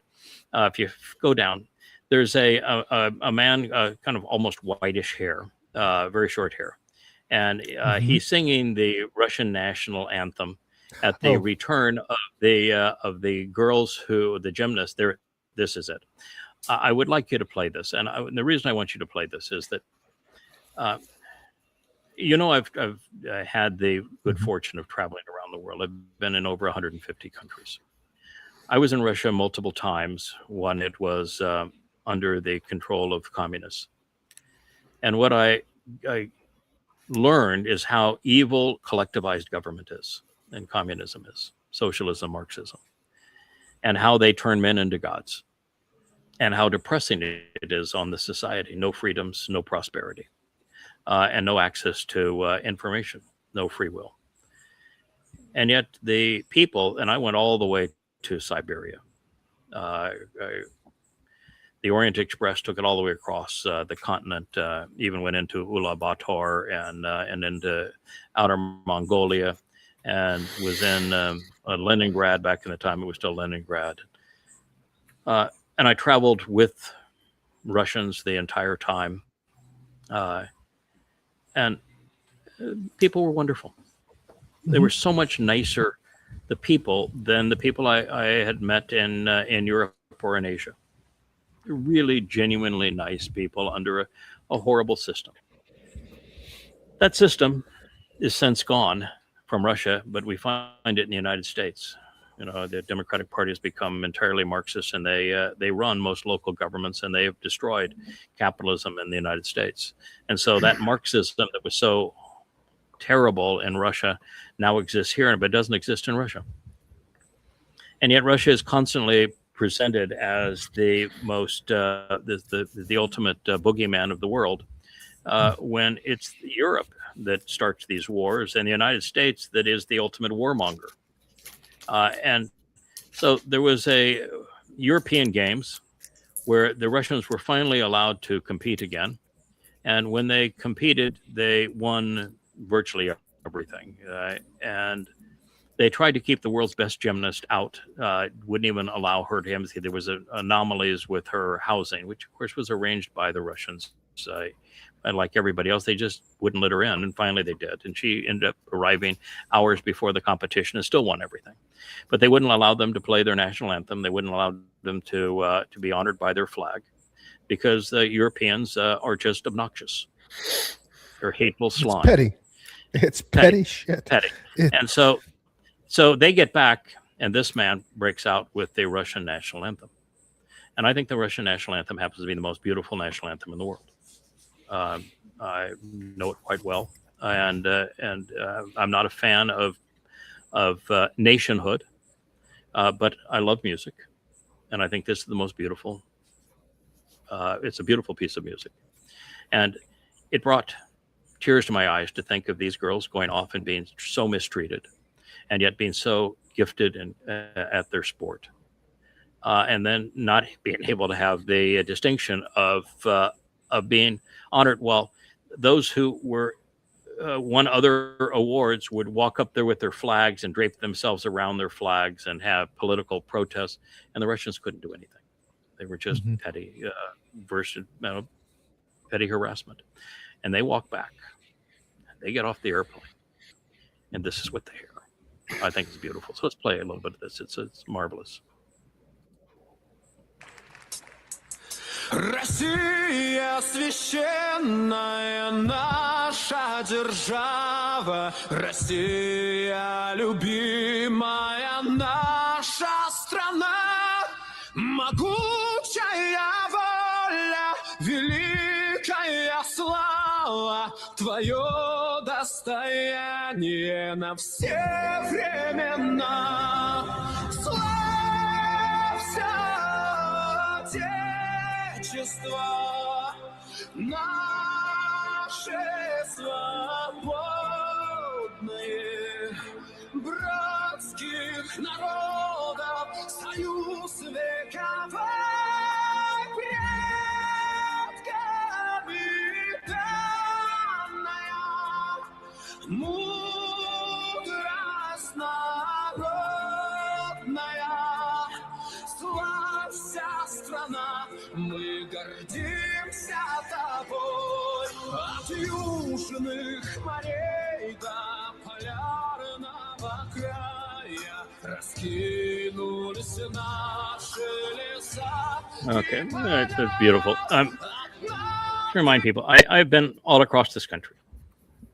I traveled all across it when it was under the control of communists, and I saw communists turn men into gods and oppress the people. And yet I met the average Russians every day, month after month. And I've been back after it became a capitalistic country and was no longer controlled by Russia. And at the same time, I watched America become a Marxist country. And it is a beautiful land. And well, people collectively typically are rotten to the core, and that's what I experienced mostly in Europe, which I'll never go back to Europe. It's what I expected to experience mostly in Japan and Korea. I'll never go back to those places. But Russia was different. People were genuinely kind. And you could see they longed to know. And to see America choose to overturn the government in Kiev and then arm it to go kill Russians, and then to see 80% of America condemn Russia when it's America's war, and to see Russia try to defend itself and millions of people die. It's sad to me. So I just wanted you to see the other side. There is beauty in this world, and yes, I know that Putin does lots of stupid stuff, but I dare you to find a leader that is more honest, better informed, more in control of himself than Putin. I dare you. Tell me one. I'm all ears, please. Who is? Who? Got one? Right. One that doesn't have to act like a politician, because everywhere else they go, they have to act like a politician. Where Yeah, but there is nobody that even comes close to that man, and yet he does many things wrong. He's gone actually from being very fair to Israel to condemning Israel, but he was given no choice because of what Israel did in the Ukraine to kill Russians, and what Israel did in Iran, which was an important Russian ally twice, and Israel's role in Syria. So he was forced by Israel to turn on Israel. The same thing is true with China. Israel forced China to turn on them. And so while I would hold him against that, and I don't like the fact that he plays homage to the Russian Orthodox Church and Christianity, he is still the best informed, most controlled and articulate leader in the world. And I don't think there's anyone close to him. Certainly not in Israel. Certainly not in America. Certainly not in Europe. Not in Asia. Boy, you look at Asia right now with Japan having tizzy fits over the Russian control of the islands that they claimed at the end of World War II, after all the Japanese did in that war. And you want to complain about that? And the yen is cascading, and the yen is absolutely imploding. Japan is on the precipice of not existing as a country anymore. So I just wanted to give people a chance to see a little bit of the world as I have been led to see it. I have a very different view of the world than others. I've been in the Ukraine. I hate it. Ultimate slime. The worse than the Nazis. You go through countries like Poland and you see them try to deny their participation in the Holocaust, and yet they were not only were they vicious towards Jews, they remain vicious towards Jews. You see the great pain that the UK inflicted on the world over all of those years, and how they resurrected the lie of Palestine at such great cost, and then reneged on the Balfour Declaration. These things, I have a long memory, and I've seen a lot. I just have a different view of Russia than most everyone else. Oh, I can concur with you completely on Russia. I mean, my best friend in the world was Russian. My sister's Russian, ethnically. Okay. I mean, they really Russian that they came here from in 1999. So I've had very in-depth conversations about Russia with Russians. So I can concur with you there as far as they are people. You have an experiential life where you have gone out and seen the world, and I've kind of stayed in one place, and the world has come to see me. Yes. So I mean, I don't think I could do this job, Kevin, without having seen the world, been there everywhere. I think, and in fact, I don't think I could do this job had I not one time been a Christian. And been a patriot at one time in my life, or have been risen by a father who was an anti-Semitic racist. You learn from each of these experiences, and you need to have these experiences. Otherwise, you don't really have a perspective on the world. When people talk about China today, I was there, the first group of 10 people that went into China after it was opened up and legal to travel to a Westerner. I know what it's like to go down the street and have millions of people there to just watch you walk down the street. And then I went back and built enterprise zone factories when they were first conceived. And then I watched enterprise zone factories inside of China change the world, where they're the most innovative people now by far in the world. And I watched because I had such extraordinary experiences with the Taiwanese Chinese, where they were the most honorable people I ever dealt with, where I never had a written agreement. It was always a handshake. And we did so many wonderful things together. And then to see those Chinese are the ones who went into China with their skills and business and built those enterprise zones. And so, it's just a very different view of the world. You spend time in the concentration camps in Poland, you're going to walk out a changed human being. I mean, I mention them, and the smell of the shoes and the mountain of shoes, it just permeates my mind. I will never get that out of my mind. There's another part of that as well, is that you have to have those experiences because you can't hate what you don't know, okay, and you have a unique task that very soon that it's going to be your task to you're going to knock some stuff down. So and in order to do that, the good thing that Yahweh has arranged is that those people who are serviceable, who have not swallowed the toxin, have grown up in it and have been susceptible to it, but have not gone to the point where they are promoting religion, politics, conspiracy, and militarism, such that they're salvageable. Everybody who is salvageable, Goy and Yehud, gets purged by the sacrifice of the Adam of Paran Turah. So everybody that's salvageable. I mean, I think that there's only going to be between 1 and 2,000 Yehud because they're just so thick-headed, so obnoxious towards God. I think of the Goyim who will be invited into the garden and will have the opportunities that Sukkah provides. They're a different class, mind you, because of the history of the Goy towards the Jew.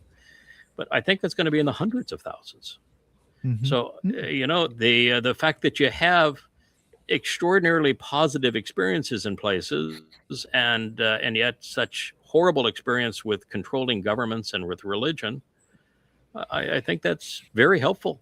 I don't think God wants a calloused individual that has no experience, no understanding to make arbitrary decisions. I think you have to. I agree. You have to have had these experiences to be reliable, and it's a big responsibility that God is offloading. He's not going to do that without having some confidence the person has the experience to handle it. And you can't, the judgments that you need to make at that time cannot be your first experience making judgments like this. Right. Oh, I agree. It's a big One of job. the reasons why I came to the conclusion that Moshe's first life was as Yosef, not as Moshe. I don't think there's any way God's going to trust a boy that's floating down the Nile in a teba and say, we're going to make all this thing work around him unless he knew him. And the way to know him would be Yosef, whose name just coincidentally means I'm going to do it again. All right. So anyway, yeah. When you hear a song like that, Rich, you grew up in the music business. What's your impression of the Russian national anthem and the way it was sung for those girls as they arrived? It's a very emotional Isn't it? national anthem.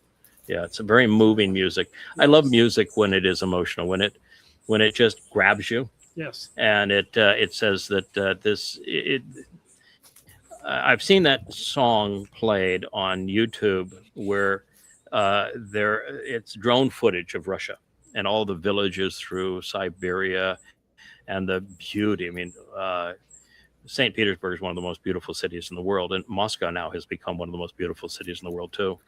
And then you see the streets and the lifestyle and the pastures and the forests and the like, while that song is being played, and the volcanoes and the far east of the country.